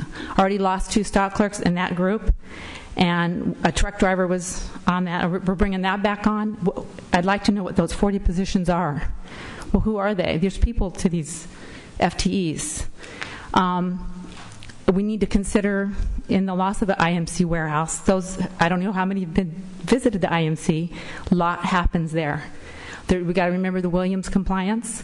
It's a very busy operation, and it connects with the instructional materials, which is under central offices. So it's kind of all connected, but I think it's a big whammy for the warehouse distribution. So please consider the time, allowing the correct time for these very important decisions. And also I would ask, if it is public meeting, can we have it in the evenings? As you can see, there's nobody here. We're working. People are working right now. And so consider maybe an evening meeting if you do switch it in a day or 2, and enough notification. I understand the timelines are very important, but just a couple more days. I know my supervisor had no knowledge when I talked to him this morning.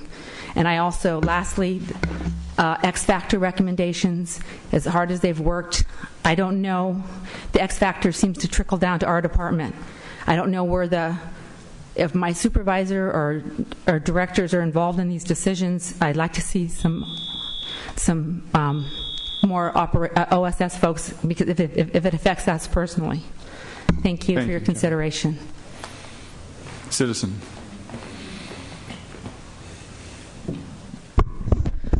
I want to talk about the X Factor and my concerns that school sites are not following Mr. Koba's directive to use funds as wisely and best as we can. A memo went out that all employees were to help with this budget crisis, but what I see is that principals give teachers less than full-time work, so they're only teaching 4 classes when they could be teaching 5 classes. If an employee is paid to work full-time, then they should be teaching full-time and not getting the benefit of somebody being their friend at the campus. Another X factor that I found was the football coach at Scripps Ranch, and he was listed as a professional expert, and he's making $55 an hour, and he does not have a teaching credential, and yet he's making $55 an hour for the benefit of a short-term football season, and he works all year long, and he's already announced he's going to be working again next year. How does that benefit kids when that X factor is used for what I consider a superfluous position? board policy is not being followed by staff. When the superintendent directs staff to use money diligently, that's insubordination when they don't do that. And failure of employees to comply with policy has cost this district millions. Just educating employees about policies and laws would save a lot of money. An example would have been the situation at SCPA, in which teachers should have reported the victimization of a student that was being sexually exploited by a teacher, and nobody reported it, and it cost this district $1.2 million. And I don't see any excuse for teachers that saw this happening, students telling them that it was happening, and now the district has to pay out for that. That's inexcusable. That's just throwing our money away. And Mrs. Jackson brought up the fact of the Brown Act being violated. I looked diligently on that website to read the documents, and it's not right that I show up at a meeting and you're still handing documents out that we haven't been able to access and know about. Excusing staff because they didn't have time to do it, that's not an excuse. They know the timelines for the Brown Act. It has to be complied with. There are good reasons for those laws, and you need to follow the law in that regard. Thank you. Okay, we have about an hour and 15 minutes remaining for this meeting. Do the board members want to take a break before we begin questions or not? Okay, we'll take a 5-minute break, just 5 minutes, and we will continue at 11:22.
Okay, let's call the meeting back to order.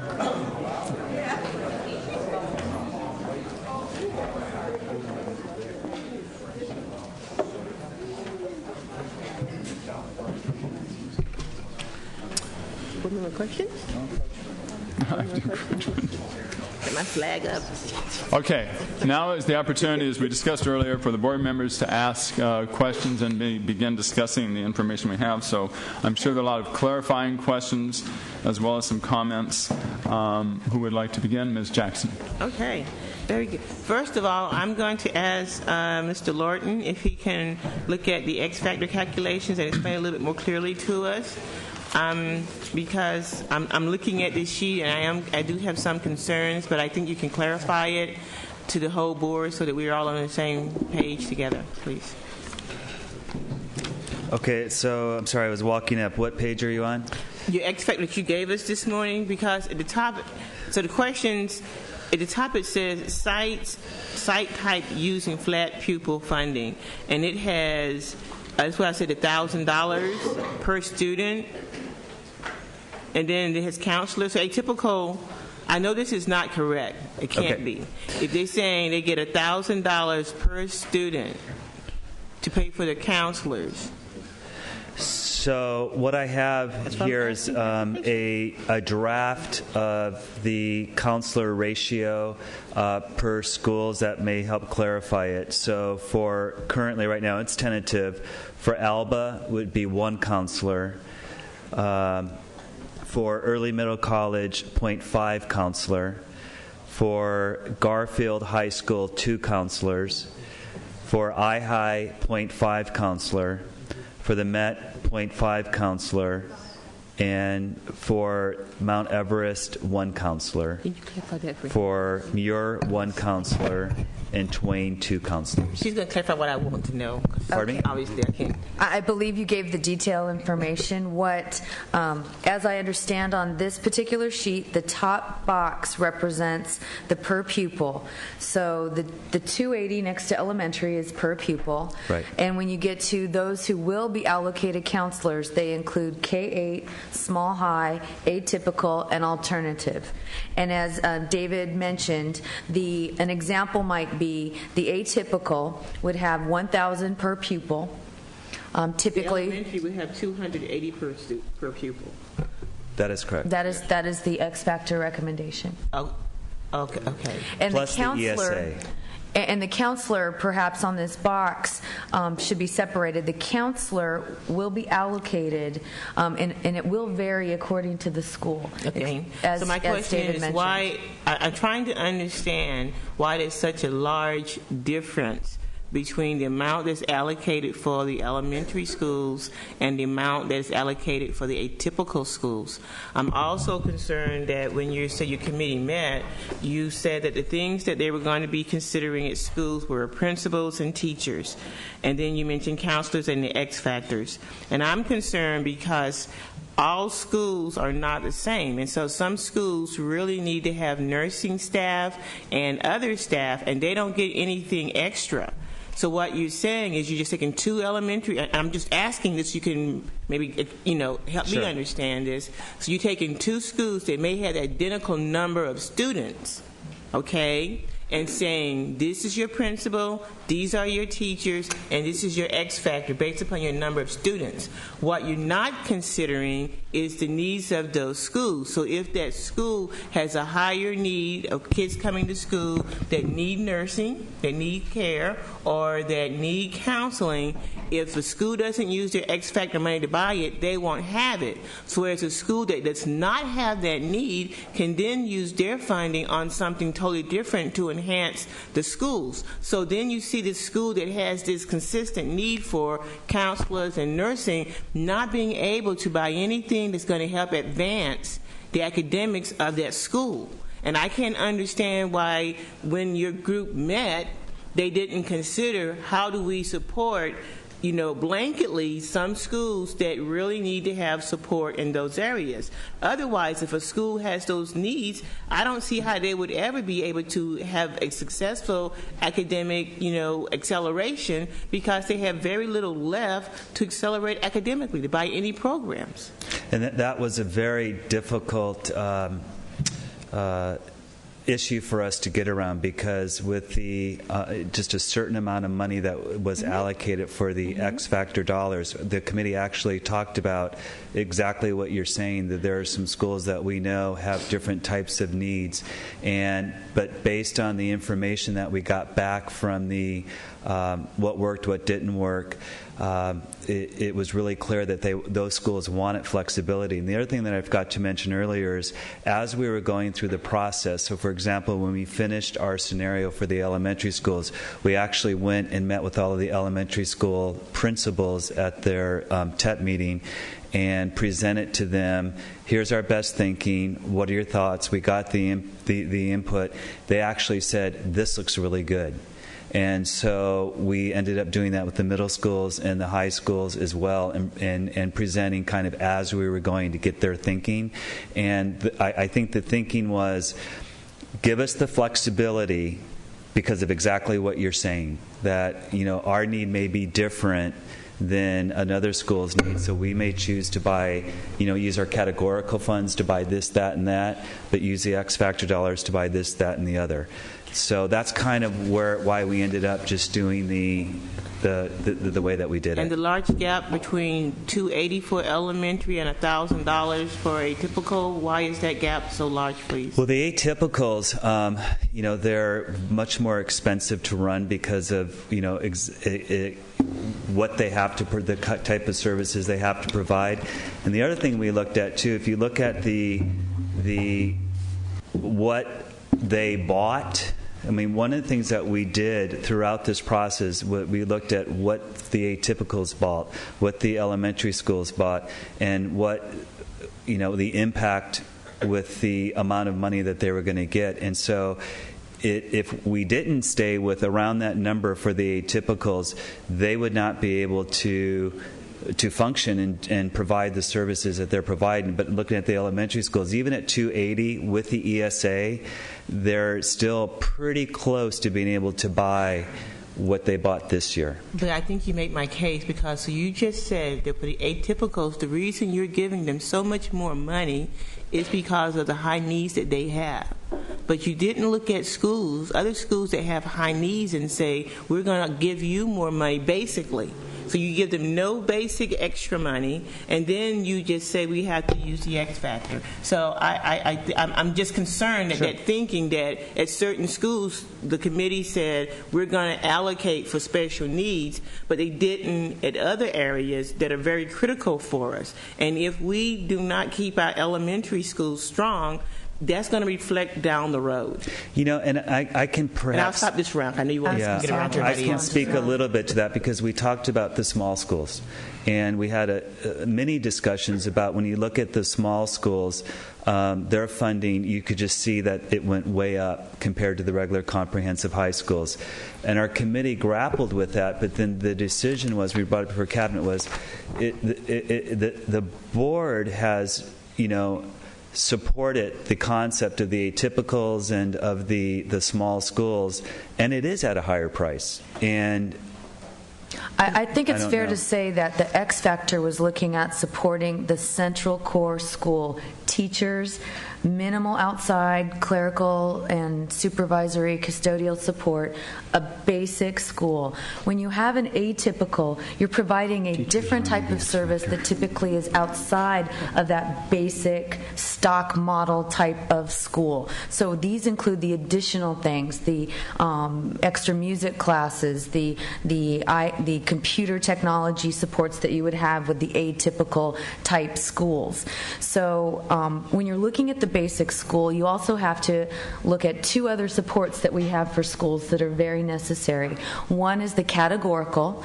So it is factored in without supplanting that schools that have higher need have categorical supports for that very purpose. And perhaps when the weighted formula comes out, that will all be even more, more clearly articulated. But you have that categorical for that support. The second thing I would assume the X Factor team looked at would have been centralized services. So when we're looking at centralized nursing models and the very minimal bits that we have of counseling centralized services, we look at places that have those high needs.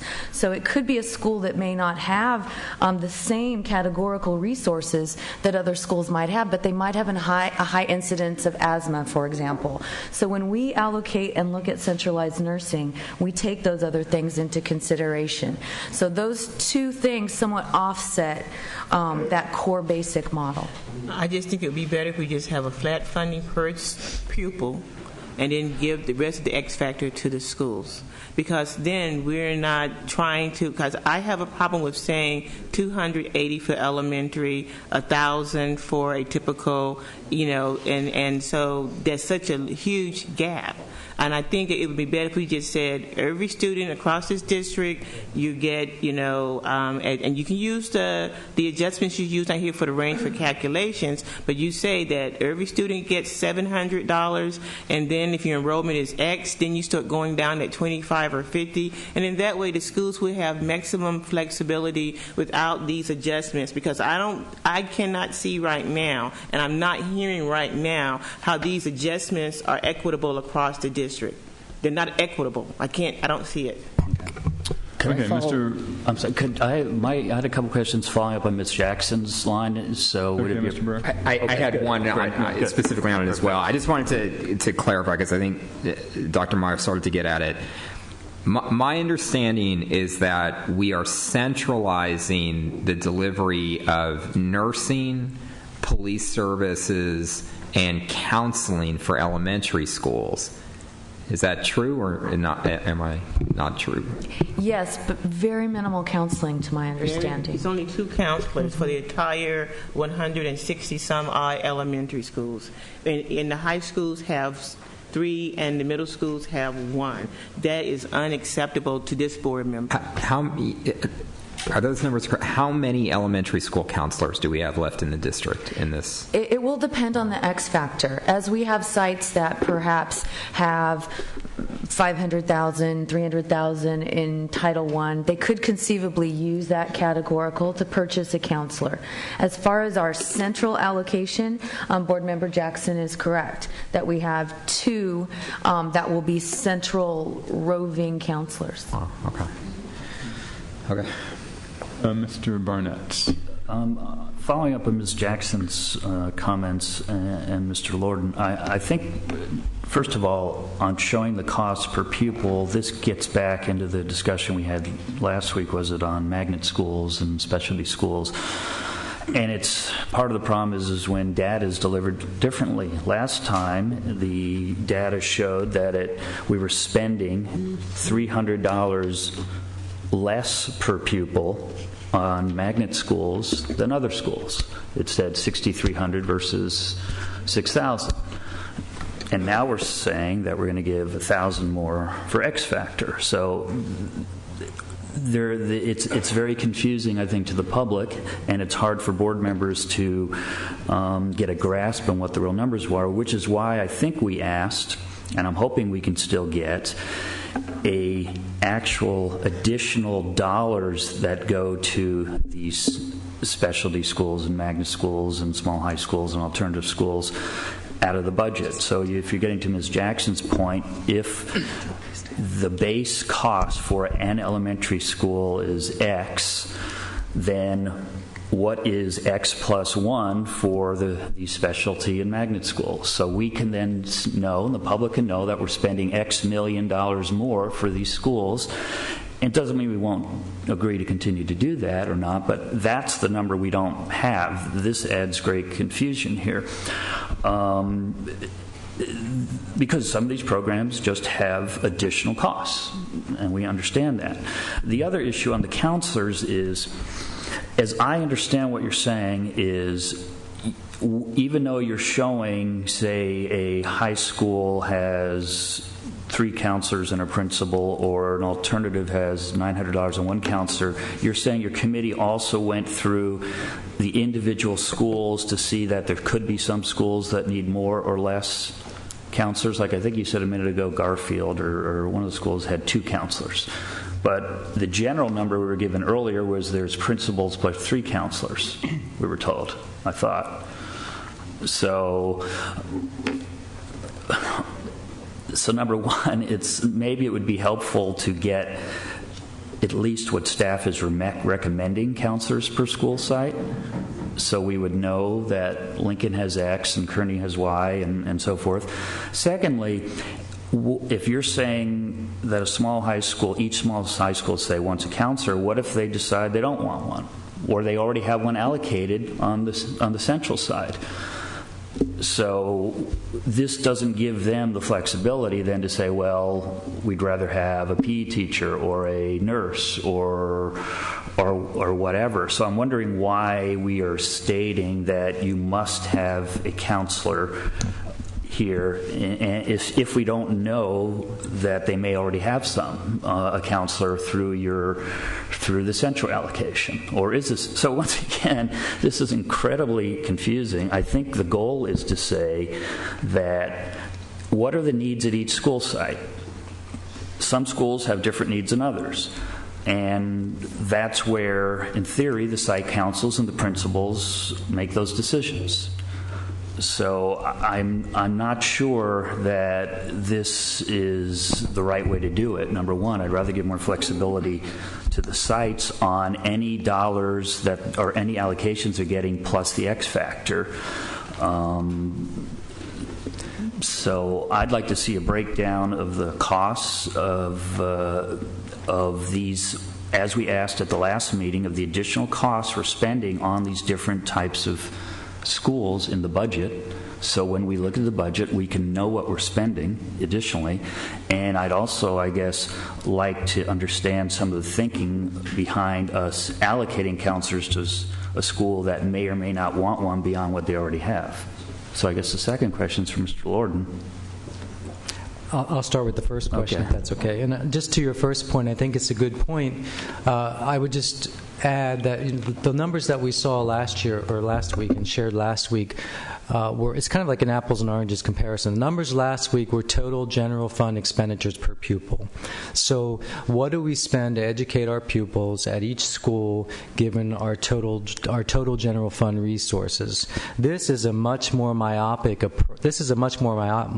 exercise. What are we allocating outside of the teachers and the principals to each school with which they have discretion to spend on the priorities that they ascertain and develop with their communities? So that's the distinction to be made. We're happy to put all that together, and we've done it in one spreadsheet. It's just a lot of data and a lot of information, but we have done that work, and we can bring it back to you again in some other form. So again, this is just the allocation outside of the teachers and the principals and the custodians, to Dr. Meyer's point, and what's addition that they're getting. With respect to the second point, I'll just start and then ask Mr. Lorden to. I think the counseling piece was about what is the bare minimum at the secondary level. I think that, the team that worked on the counseling piece, and certainly Dr. Fulcher or Dr. Meyer can speak more elegantly to me than I can, but it was really about what do we need to make sure that the secondary schools have minimally to support students. And all that allocation is, the central allocation for counselors is making sure that each secondary school had enough to begin with. or not enough, had a minimal amount to begin with. They can certainly add to that and supplement to that. And we had to come up with a model that was really about supplementing with Title I dollars and EIA dollars and other categorical dollars, and not about supplanting. So that's kind of the factors that we looked at as we devised the counseling methodology.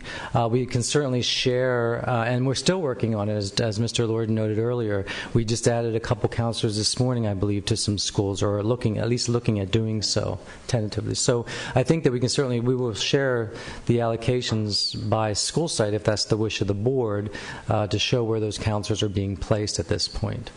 Yeah, and in addition, there are some unintended consequences that we learned from last year to this year. But I also want to say that when the committee, the X Factor committee, began the work, we were not looking at any kind of, like we'll make sure we assign a counselor or a VP or this position. And yet when there was talk about perhaps funding counselors at schools with some Title I dollars, that kind of changed the discussion a little bit. In addition to that, another layer that came on was the A through G implementation and the college career courses that are going to be required, and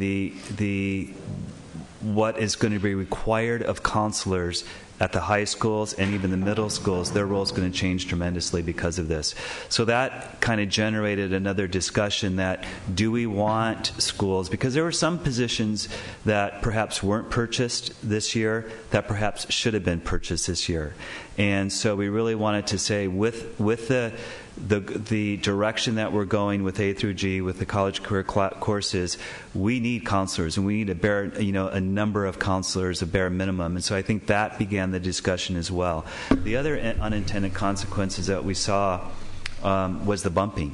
And then what's going to happen with counselors and the bumping, and school sites wanting to keep their counselor that they know the students, and et cetera. So there are a lot of factors that ended up going into saying, for the elementary schools, why the ESA, and then why the counselors at the secondary schools.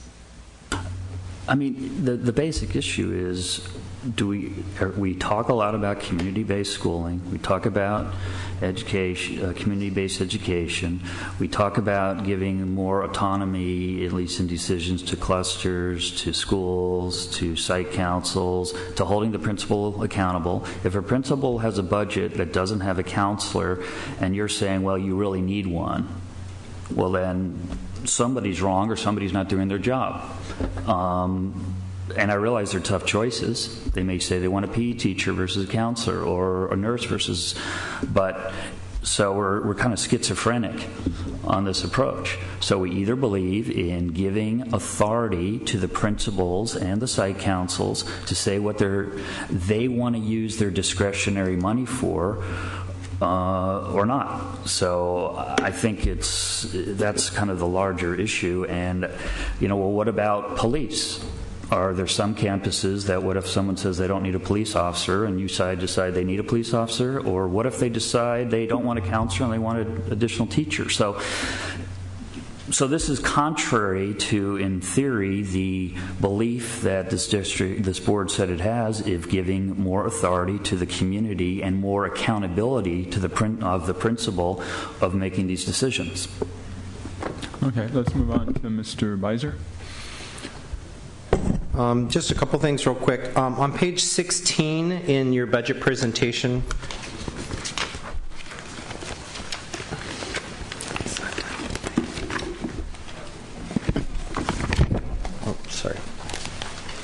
on page 16, on the budget presentation, it shows San Diego Unified School District statutory versus actual per ADA funding. Yes, is there any way to put that up on the screen, or no? Okay.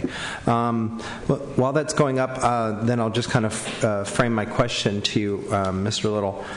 This shows the base revenue limit and the funded base revenue limit, showing that what legally the state of California is supposed to be, there we go, what the state of California is supposed to, by statute, provide to us so that we can educate our children versus what they're actually giving us. And this is a very important discrepancy.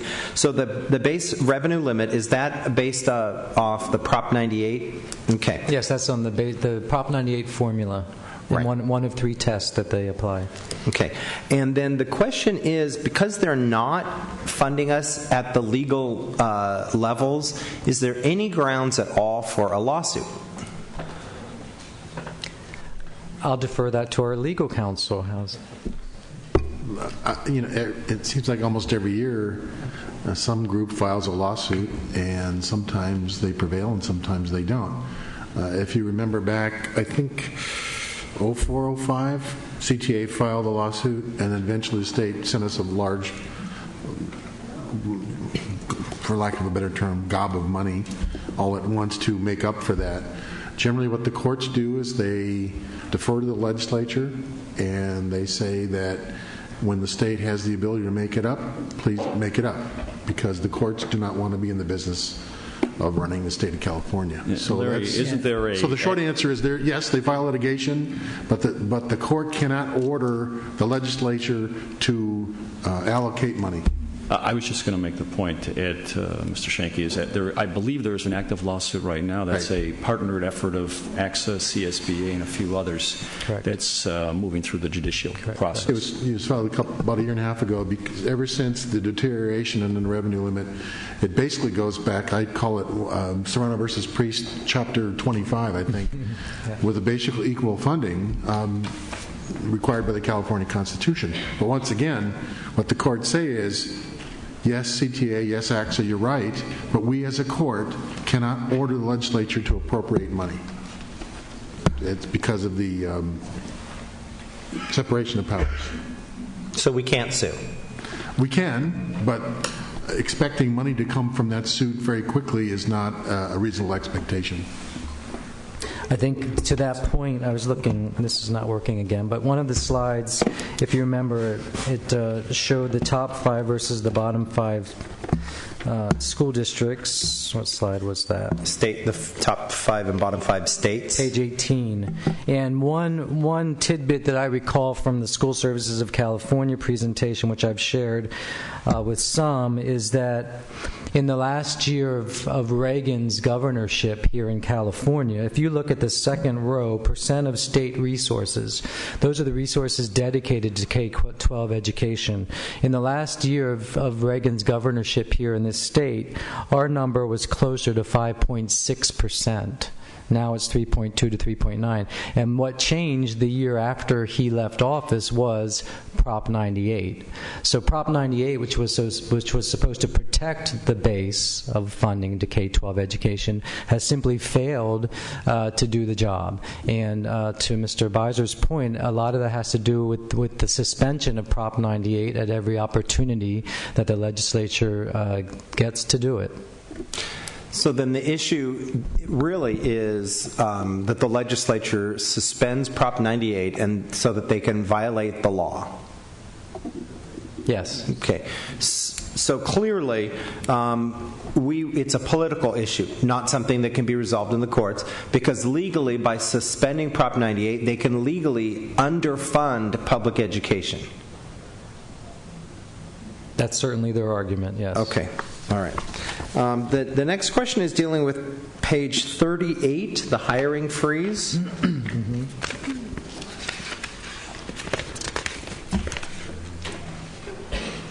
On page 38, you identify that there are some things that we've implemented to try to, make sure that we have as many dollars as we can to apply to the next year. And then you had mentioned that there's a hiring freeze on a case-by-case basis, and that some people are being hired and some people still are not being hired. Do we have any idea, I don't know if Lamont could comment on it, do we know who has been hired and what positions have been hired as exceptions to the freeze? How many people and who are they, what positions? Certainly, we have vacancies in the administrative levels that we have hired. There's some key aspects to safety and security on our campuses, so custodial, those types of positions that we look at. Okay, so then we have a hiring freeze except for how many people have been hired under the hiring freeze? About? Do we have a general idea? 50, 150? I couldn't even guess. We have no idea. Okay. I can certainly pull those data for you and provide that to the board. I think it would be really helpful to have an idea because for my part, when you say we're going to have a hiring freeze, except for critical positions, what are those critical positions? Who is being hired, and what positions are being filled? I could care. It's not a concern who they are, but what are these positions that we are filling in light of the fact that we have a hiring freeze, and then also to get an idea what positions have we decided are not critical that we're not filling, right? And just so that the board has the general idea of how things are going there. Because in the event that, for whatever reason, on a case-by-case basis, we're hiring a certain class of positions and not filling another class of positions, I don't know that maybe the board might want to weigh in on that. Okay, absolutely. Okay, thank you, sir. Sorry to not have you prepped on that before the meeting. The other question that I have goes to the budget recommendations for 2012-13. And that's this one here. This one, we got this one this morning. Okay, this one. So, this San Diego 2012-13 General Fund Unrestricted Potential Solutions to Balance Budget. Perfect. Yeah, that's it. Okay, I'm looking on here, and I just wanted to echo what Ms. Jackson said, that the central office cuts, I think it's great that we've put that front and center on the budget solutions list. And just to point out that the administration is $2.51 million of those central office cuts, and centrally managed site support is $14.65. And then I think you made a good point at pointing out that on the bottom, the additional classified layoffs, $3.75 million, is kind of both. Mm-hmm. And so I just want to try to make sure that we're being really transparent with the public and with ourselves, and understanding that the central office cuts of $17 million are not exclusively central office staff. That somewhere between 11 and 14 million dollars of those cuts are coming from people that actually work at the school sites. And that's like police, centralized nursing, VAPA, and those other departments and categories. The one thing that I was wondering about is that VAPA is being cut 50%. How did we arrive at that? Why not 40%? Or why not 60%? Where did we come up with 50%? Was it just a nice round number? Or was there some academic analysis in that? And how is that going to affect the offering of VAPA services? So where did we get the 50%? I can speak to the fact that the VAPA, certainly Tiger Team, was an in-depth analysis of the VAPA department. But in addition to that, the VAPA department met to analyze what it would look like if they had certain cuts at cut points. And so they did an analysis that will be provided for you this evening in more depth on one of the PowerPoint slides that looks at what would be the direct impact if you cut 10%. What would be the direct impact if you cut 20, etc. And okay, so the answer to my question in terms of what's a 50% cut to VAPA mean? I mean, the superintendent wants me to vote on this morning, but we're not going to get the information until tonight. Is that correct? Correct. The specifics of what they were. Well, then I can't vote on it today. We already voted. We already voted. Well, no, I mean, I just want to have an idea, because this is where let me just share what I'm thinking, okay? This is what I'm thinking. At the last board meeting, we decided and agreed that we wanted to have 12 indicators of what a quality school in every neighborhood looks like, so that we can try to encourage folks, so that we can set a goal to make sure all the schools in all the neighborhoods are quality. And one of those measures of or goals that we want to work towards is to make sure that all schools offer the same programs, because it's not fair if some elementary schools have VAPA and some schools don't. That's not equitable. And if my child was going to go to a school without music or arts, then I would want to choice them out somewhere else where they could get that. But so I'm wondering, is at a 50% reduction, are we still able to provide VAPA to every elementary school in the school district? And first of all, I'd like to say that in our last meeting on choice, that what you're describing is exactly the problem. If you have it in one school, then you have given, due to our policy, a reason for students to leave their neighborhood school. Right. That being said, we do have the analysis on the slide that we can share with you right now, if you'd like, that can go through and look at that if you'd like to have that. We have that prepared. Okay. And it was provided in the PowerPoint, I believe, with all of the board documents. So if I could call up Sid Salazar. Well, we've decided we're not taking action this morning, so I think that we can get that information when it's on the agenda tonight. But I think... Well, my question is, what's the impact of a 50% cut to VAPA to our elementary schools? That's my question. Right, okay, what we're doing is we're finding where the holes in the information, so the staff will go back and provide the information. And so the answer to the question is we don't know. No. Okay. The answer is that we have it here. We went in line by line. It includes a variety of things. No longer having a pull-out teacher, no longer having centrally managed resource teachers. They then shift to the principal, and a variety of staggered steps. We do have it in. Okay, so then at a 50% cut, we will not have VAPA at all of our elementary schools anymore. That I defer. Well, I think if we're going to have that discussion tonight, we only have a limited amount of time. Well, Mr. President, with all due respect, no, we don't have it. I am afforded the opportunity as a trustee of this board to ask questions about the budget proposal put forth this morning. And my question is very simple. What is the impact to the elementary schools with this reduction? Okay, Mr. Salazar. And I think that I have a right to have that question answered. I agree. Certainly. Go ahead. But as you start, but not just that, I think all of these things are listed here. We did not, my motion this morning was because the board was not afforded the opportunity to hear the impacts of this. And I think it is important for us to hear the impacts before we make this decision. Okay, Mr. Salazar?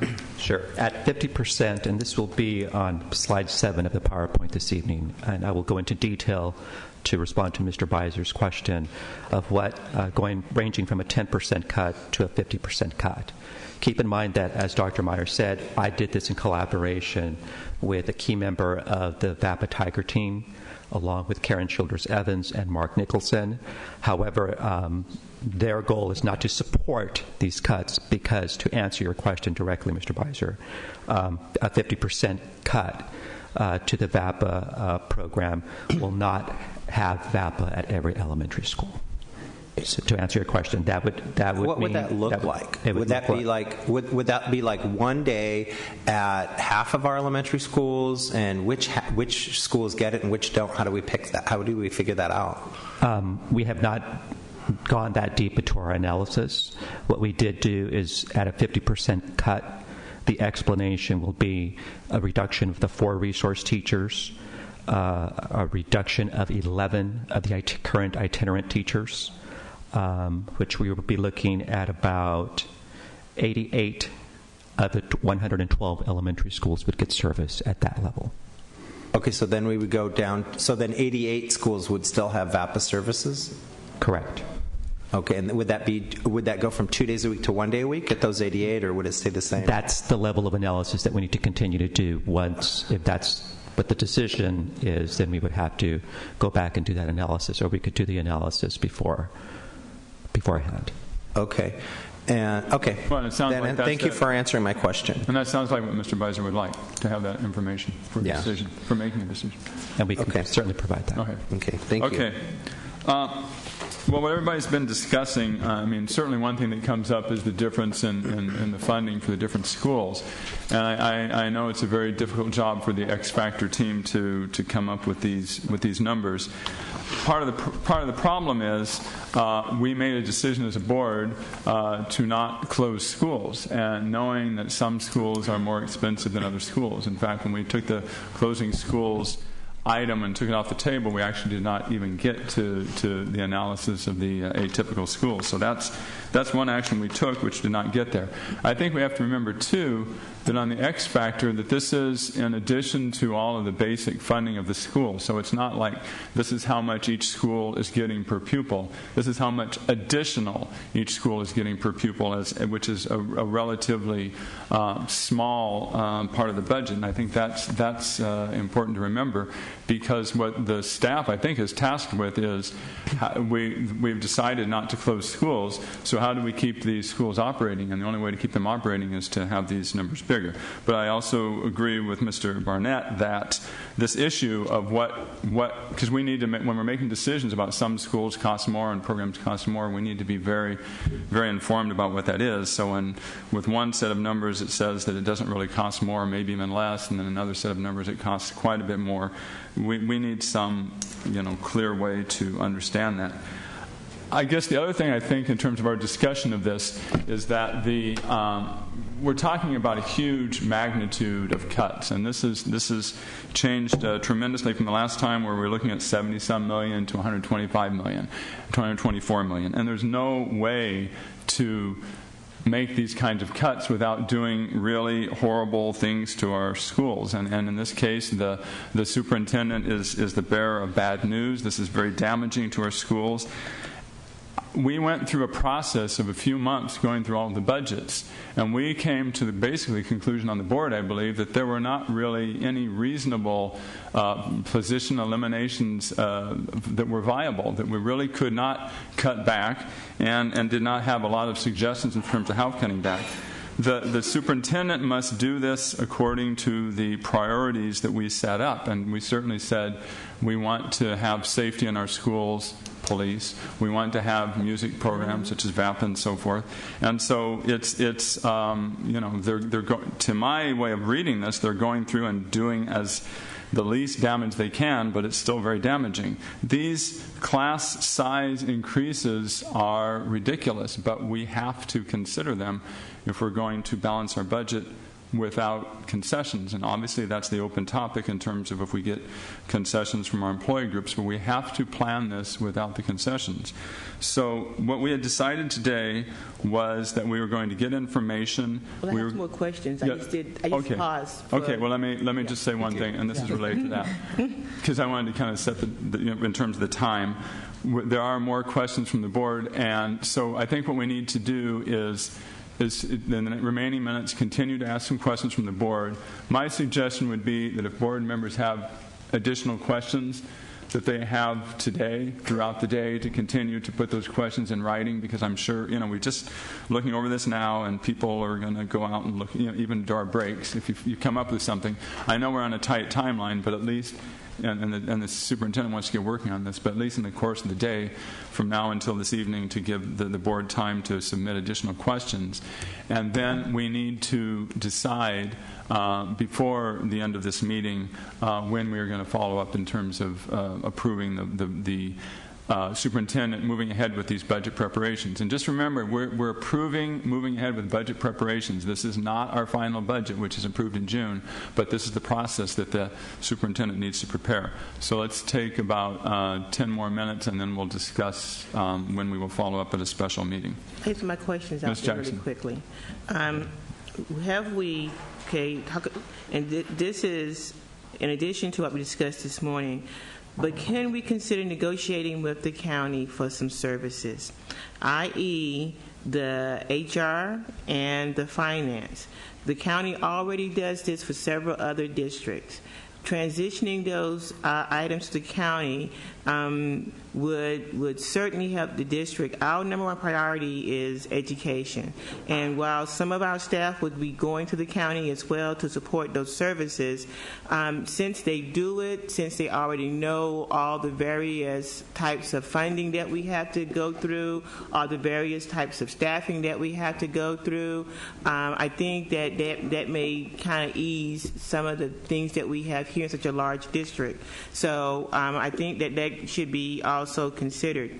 I would like also for us to consider, and this was kind of mentioned, flat funding just across a basic allocation per pupil across, then with the X factor, and then with whatever categoricals that we have for particular students. I think that if we do that, we can start better looking at how we can sustain our schools. But I think the first one that comes to mind, looking at how we can maybe save some funding, is either, and I asked this before, either us, and I think it's too late for us to try to get other districts to let us prepare their finances, but the county already does this for a number of districts, and going to them certainly could benefit us in the long run. Any other questions from board members? Mr. Barrera. Yeah, I think the most important discussion that we have now and today, or in the next couple of days when we make some decisions to send these allocations out to the schools, involves the X factor. And the X factor I am troubled by because and I get to a lot of the issues that Ms. Jackson was raising. In our category, Title I, for instance, in our Title I allocations, we do take into account need. And we have some, weighted formula, in a sense, based on need. Not as much as some of us believe we should have, but we have some weighted formula based on need. What the governor is proposing is, I know, over 5 years, moving to, complete allocations based on weighted formula based on need. So when we're talking about the X factor right now, we're having a base allocation to every school that we consider this is what any school needs in order to educate kids. But then when we get to the X factor, it seems that we throw that question of need out the window, except for, as we look at, different configurations of schools. But, focusing on elementary schools, the fact that every elementary school is getting the same allocation, $280 per student plus an assistant, is not an equitable formula. It's not, and especially, I understand that part of the way that we're trying to balance that need is with the centrally delivered resources such as nursing and police and VAPA. But when we talk about counselors, and the only central resource that we have to deliver to schools is two counselors, and we talk about a couple of schools with a lot of kids, we're going to deliver those counselors. The fact that every school is receiving a $280 per student X factor, regardless of the needs of those schools, regardless of the, when we talk about elementary school counselors, obviously some elementary schools are in a lot greater need of having elementary school counselors than others. It's not that, like Dr. Evans is saying, this is a disaster budget across the district. But when we come to X factor and we're actually talking about distributing resources that we do have, I guess my point is I want to see some alternative proposal for X factor allocation for elementary schools that takes need into account. And I'd like to see that before I'm ready to vote on an X factor allocation. Okay, Mr. Barnett. I guess to refocus the discussion, and then a few more items, and then if I understand what the president's saying about, I have a number of questions for more detailed information, which I don't need to go through now. I can email staff on the assumption that those details will come back before we act on the budget. So I'm not sure I'll try to get them done by tonight. So I won't go through all those questions for detail. But in this issue, I agree with what you're saying and Ms. Jackson's saying, but also there are, depending on the school's need, there are other funds. There's Title I, which schools get depending on their percentage. There's English language funds. So, different schools get different money for various reasons. Of course, other schools have foundations, and some don't, and so forth. But the money that we have control over. So I'm willing to look at a different approach, but I think we also need to look at the whole universe of funds that these schools get and to have a more accurate per pupil count. On the broad issue, though, of what I was talking about earlier is I think there should be a difference between centrally managed and centrally allocated. I don't have a problem if staff thinks that we can manage our custodians better centrally, or manage our counselors better centrally, and manage our nurses better, and our police better, and VAPA better. If staff believes that's the best way when the services are requested to deliver them, I support that. The problem I have is when you're allocating these resources centrally and saying you must have a counselor or nurse, which came back to the other issue. So if we can separate, I would support going ahead with the process of allocating or managing these resources centrally, but I believe we should allow the sites to have as much flexibility on the dollars that they get and how they allocate them, as opposed to manage them. So I think that's a key threshold question, and it affects the X factor. So I'd like to see a way that we remove, because when you have here elementary 280 plus ESA, well, there's also a principal, there's also teachers. Well, where's the nurses in this? Well, where's the police? So why are we putting that in here? In my view, the other issue is, well, let me just see if there's anything else I need to ask right now, as opposed to I can send an email on these. Basically, what I'm going to be asking for is more. Okay, actually, I will hold all the other requests for data to emails, but a lot of the data I'm going to be requesting are comparisons between current year actuals and next year proposed, and comparisons, because what we have is a budget showing actuals this year. We have where the cuts are going to be, but I don't know the difference in any of those departments. I also don't have all the departments listed here. I'll just throw out, because he's sitting here, the attorney.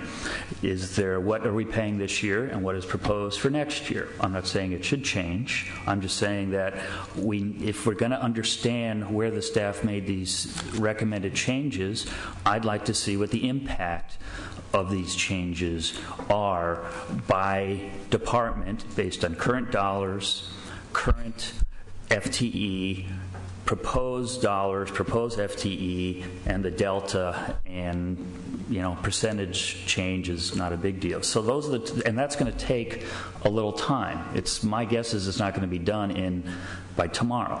So the reality of the things I'm going to be asking for, my guess, are going to take a number of days to get the data back. And so that goes to your final issue of when we're going to meet again. Saturday's fine for me. Let's wait on that for a minute. Okay. Superintendent, did you want to respond before we... Yeah, I think the number of questions, I'm not sure we could do this before we get to the Saturday. What I just heard was building two budget books, one for what we're doing the actuals now and one what we do for next year or projected. And I'm not sure that that could be done in the next 24 to 48 hours, plus a number of the other questions. So let me ask the finance officer, since the burden falls on some of the reports that have to be generated here, recognizing that if we move this to a Saturday, then we move the entire timeline behind it. There's, it's all interrelated, and there's a lot of moving parts. Certainly, we can provide the data that Trustee Barnett is talking about within the next couple of days. I think we have most of that data at hand. To your point, Superintendent, that developing 2 budget books simultaneously is very staff intensive, and that would take some significant resources and time. With respect to Saturday, I would just share that, as I mentioned earlier, Controller Jenny Salkeld and I are on a plane to New York on Saturday afternoon to meet with the rating agencies on Monday and Tuesday. And then if we look at the timeline with respect to making decisions and getting the budget books out to the sites, given the March 15 deadline, the more we push this way, the less time the sites will have with respect to meeting with their site councils and making decisions locally. So those are all the constraints and the challenges that we have, obviously, at this point. Friday night? I believe we're going to need more time. I believe next Tuesday we have a meeting where we don't have much on the agenda.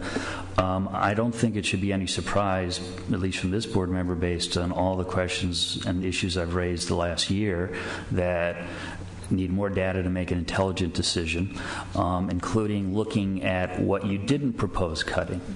There's $120 million of cuts. There's another, $600+ million in general fund unrestricted. There's non-personnel expenses. I want a review of all those non-personnel expenses to know what isn't being cut and what we have flexibility to cut. I need to know a breakdown of the increased costs. We're saying we're going to have revenue shortfalls. Well, our costs have gone up $50+ million. We reliance on one-time revenues. I'm not asking for a second budget book. I'm just asking for data to be able to make an intelligent decision.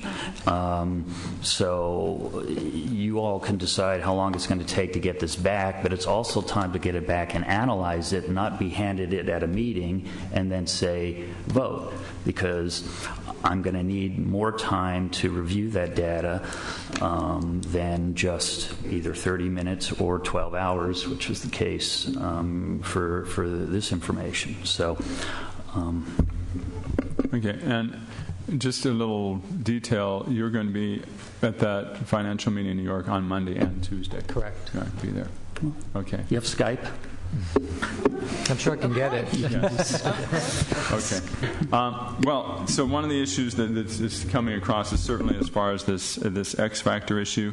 I think the additional thing that, as far as the particular needs of the schools, and then I think what Mr. Barnett is bringing up is about, it's almost like how do you charge schools, so to speak, for certain centrally managed programs so that there would be a way to opt out, which is not the way it's currently set up, and if that's possible. I understand this sounds pretty complex in terms of getting all this information together. To me, it sounds like anything before Tuesday really would not be reasonable in terms of the staff working on this, getting the information together, getting out to the board members ahead of time for further clarification, and then taking action at that point. So, Mr. Stover? Yeah, we also have a cart and horse situation here a little bit. Okay. The purpose of this exercise, and I'm thinking out loud while I'm saying this, the purpose of this exercise is not to create the budget for next year. We won't be creating the budget for next year until we have all the information gathered together coming from this exercise. Then we can build the budget. So showing you comparables this year and next year, we can't do that by Tuesday or by Friday or by the next week or the next week, because that implies that we have a budget for designated amounts to compare to this year's actual budget. So what this is, I don't want to lose sight that what we're asking here for is the preparatory steps to enable us to have the data we need to create a budget over time. We do not have at this point the exact number of FTEs we'll have in each department to build a budget with, because we won't have that until we know what we're going to cut. So it's a cart and a horse. We can't give you the information, as I understood what Mr. Barnett asked for. We can't provide you that information until we get from you the data we need to determine cuts and then build a budget with. If I can respond to that, because we have in front of us a 2011-12 allocation for various departments. We have a number of FTEs and we have budget. For this year, certainly. Right, and then we have a proposed solutions list. So the solutions list, we should be able to say, okay, we're going to cut administrative reductions, and therefore the overall number for this year is, say, 100, and next year will be 90. I'm making up those numbers. And the dollar amount, so because you have what you're proposing reducing and the dollar amounts for next year, and we know what we have budgeted this year. So I'm not asking you to create new scenarios. I'm saying based on what the superintendent is recommending. But what we don't have, for example, in a physical plant department, we don't have the amount of money that we'll budget next year for materials and supplies yet. We don't have a dollar amount for contracts next year yet. We have not developed the departmental budgets yet, nor are they part of this exercise. Part of this exercise is knowing where the reductions are going to be and then using that information as we build the budget to come up with final budgets. But I think what he's just saying, and certainly I'm not understanding what you're saying, Mr. Stover, because let's just use the school police. You have the 10-11 budget, you have the 11-12 budget, and you have what you have proposed for next year. We already have that. And certainly, by putting those items across, it helps us decide, so if you put those items across, and then you put legal items across, and we can see that, legal is staying the same. I'm not saying it's true. Legal is staying the same, and we get a 50% reduction in police department, then we may say, wait a minute, how? So I think, I'm not understanding why you're saying this information is not readily available. It can't be available fairly quickly. The information is available if we look at number of FTEs today, number of FTEs with the cuts. Yes, that is available. However, that's not a departmental budget in aggregate to put together to show you what we spent this year versus that year. We can show you what we spent on FTE this year and what we would spend next year without those people, and we can show you an impact of that if we eliminate one FTE in legal, since we're picking on legal. We can tell you the impact of that, but we cannot compare this year's budget for legal with next year's budget for legal, because there's a lot more things involved that quite frankly we haven't made decisions on yet. Well, what we are doing at this point, what we're going to be doing is approving the budget preparation process. I understand it's not the final budget. And the issue is, if there are certain things that the board feels like we're going down the wrong road, and one thing that's been brought up is in terms of the X factor issue, then that needs to be addressed now, because that's going to be sent out to the schools, and that's going to become part of the whole development of the budget. So it's and the title, I think, on the agenda item initially was, board direction to staff on development of budget preparation. It's not the final budget, but we want to have certain things taken into consideration for doing that. So I think, there will be any information that one board member asks for is obviously provided to all the board members. There are some, certain board members that are interested in one item more than another, but we need to get in, ask those questions, and get that information so that we can make, as board members, informed decisions by next Tuesday, which I realize is going to, really set back your process, but it seems like it's necessary for us to do that. We've set aside Tuesdays for meetings. We have meetings currently set up for later in the day. We can adjust which meetings occur at which time. We can kind of make those arrangements after this meeting. as long as we can agree. Mr. President and Superintendent Koba, can we decide as a board to go forward with the budget process, taking into consideration some of the things that have been raised, that as we go forward with the budget process, we'd like, maybe a little more analysis on the Factor X. We'd like to look at what funding level for VAPA would equal 100% service in all of our elementary schools, and then the data request from Mr. Barnett. Can we vote to support this motion and go forward today and asking the staff to take into consideration these specific concerns? I don't think so, because they want to develop the budget books to go to the school sites, and you can't tell the school sites one thing this week and tell them something totally different next week. Okay. So that was my whole point, is that I think that when we send budget books out, and I know we're already behind, but I think that when we send the budget books out, they need to be as correct as possible. And so I think that it would be better if we get as much information as you can to us by Friday, so that we can have the weekend at least look at it. Whatever you don't have, we can get Monday or Tuesday, but certainly be prepared. We can be prepared on Tuesday to move this forward. And so, but to speak to what you were saying, I think one of the goals here, one of the rationales, is that the budget books for the school sites have been held up, and they want to get those budget books out, but I think they can't go out until we as the board decide what those X factor looks like and some other things. And I think what you mentioned earlier is also important. The board priorities. We, still need to make sure that is very clearly in the mix. Okay, Mr. Little. I would just share Trustee Jackson's concern about providing accurate data to the schools with respect to their SBB and their workbooks.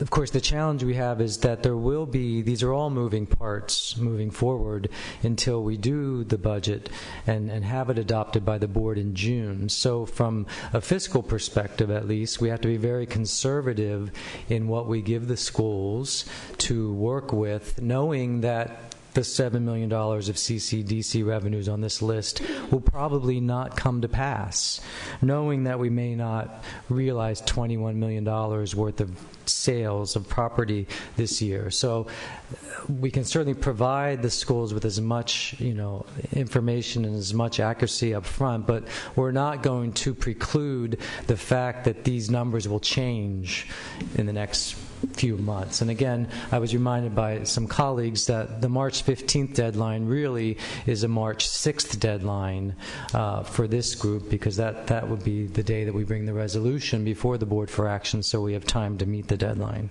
I have a suggestion that I think will help meet the staff's needs, and maybe I could even put it in the form of a motion. It doesn't really address the issue Mr. Barrera raised, but on X Factor, but I think we could potentially adjust it later, although I think it's going to be tough for this year. I guess I would move that the site-based budgets include the principal and the teachers, and that all the additional factors be put into the X factor for the staff to determine, and that they can be centrally managed. That means custodial, that means nurses, that means counselors, that means police, that means VAPA, but the allocation will be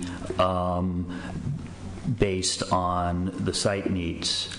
If so, that way we're letting the sites decide what their needs are instead of us allocating those. And if the staff wants to manage these centrally, as some already are, so that's my motion.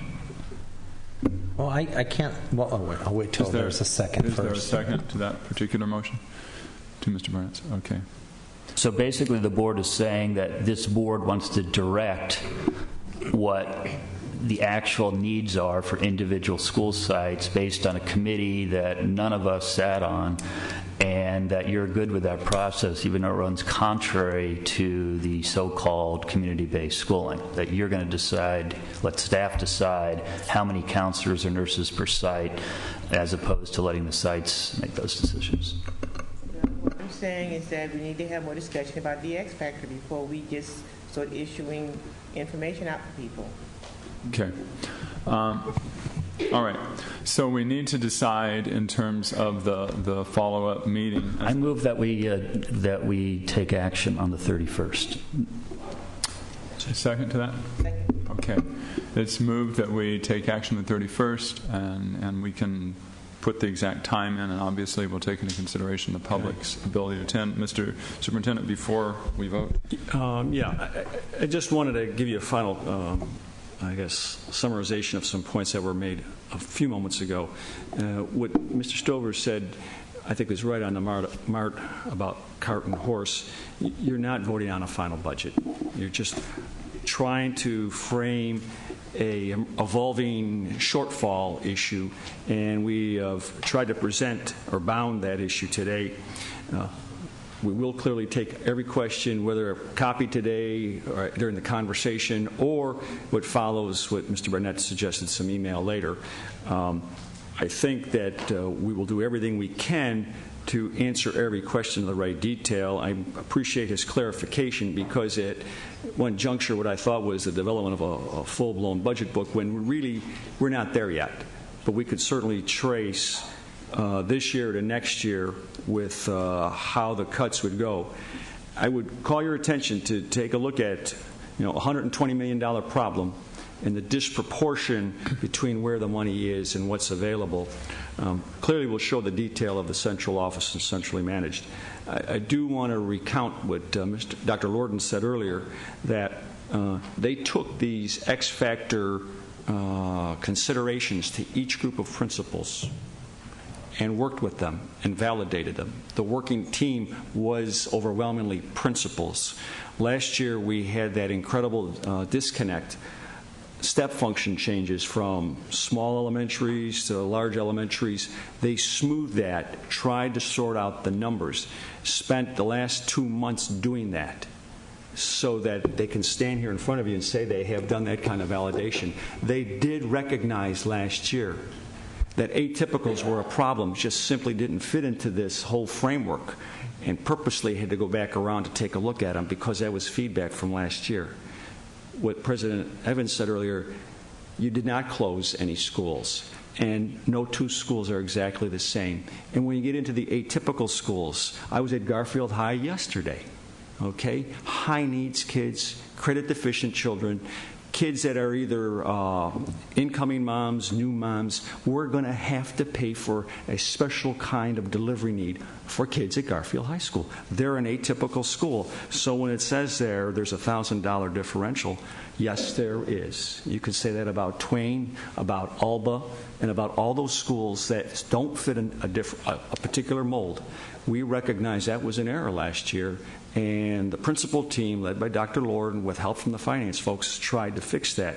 So I just want to make sure as you walk away, understand, we understood no two schools were alike. There were kids of high needs that we had to factor in when we did all this. And there is great validity that when you blend with the categoricals, you're going to find some more balancing. So it is clearly a complicated effort, many moving parts.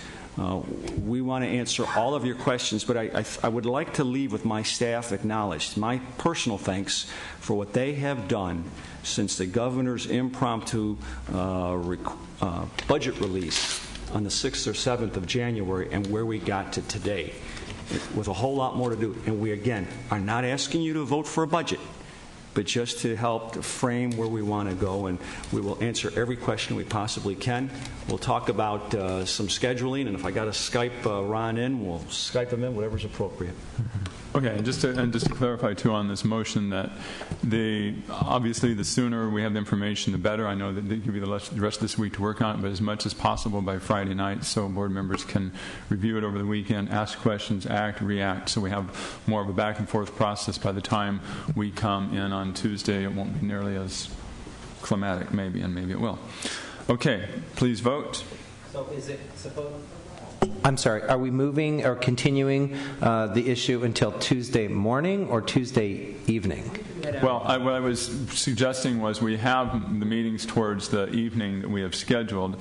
I would suggest reversing that so that the public can attend when we take the budget preparation action, to have that more in the evening and the other part during the Okay, so daytime. then this will be continued to Tuesday evening. And then the Tuesday evening meetings would be moved to Tuesday morning. Okay, thank you. Please vote. Okay, the board is in complete agreement.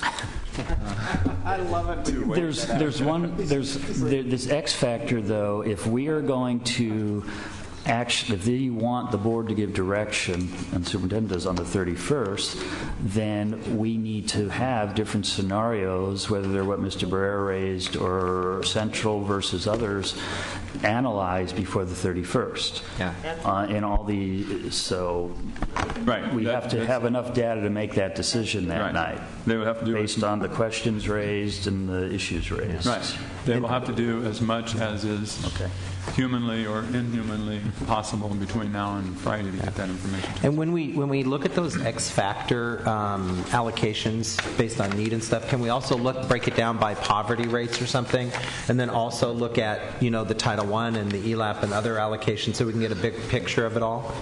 Yes, and remember that some of those funds are not meant to supplant. They're meant, okay?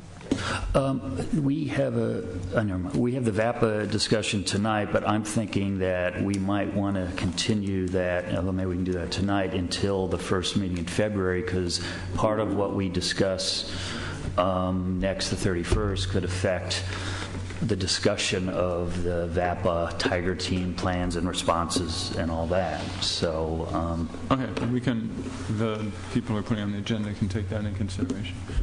Okay, the meeting is adjourned. John, do we have to meet at 2? 2.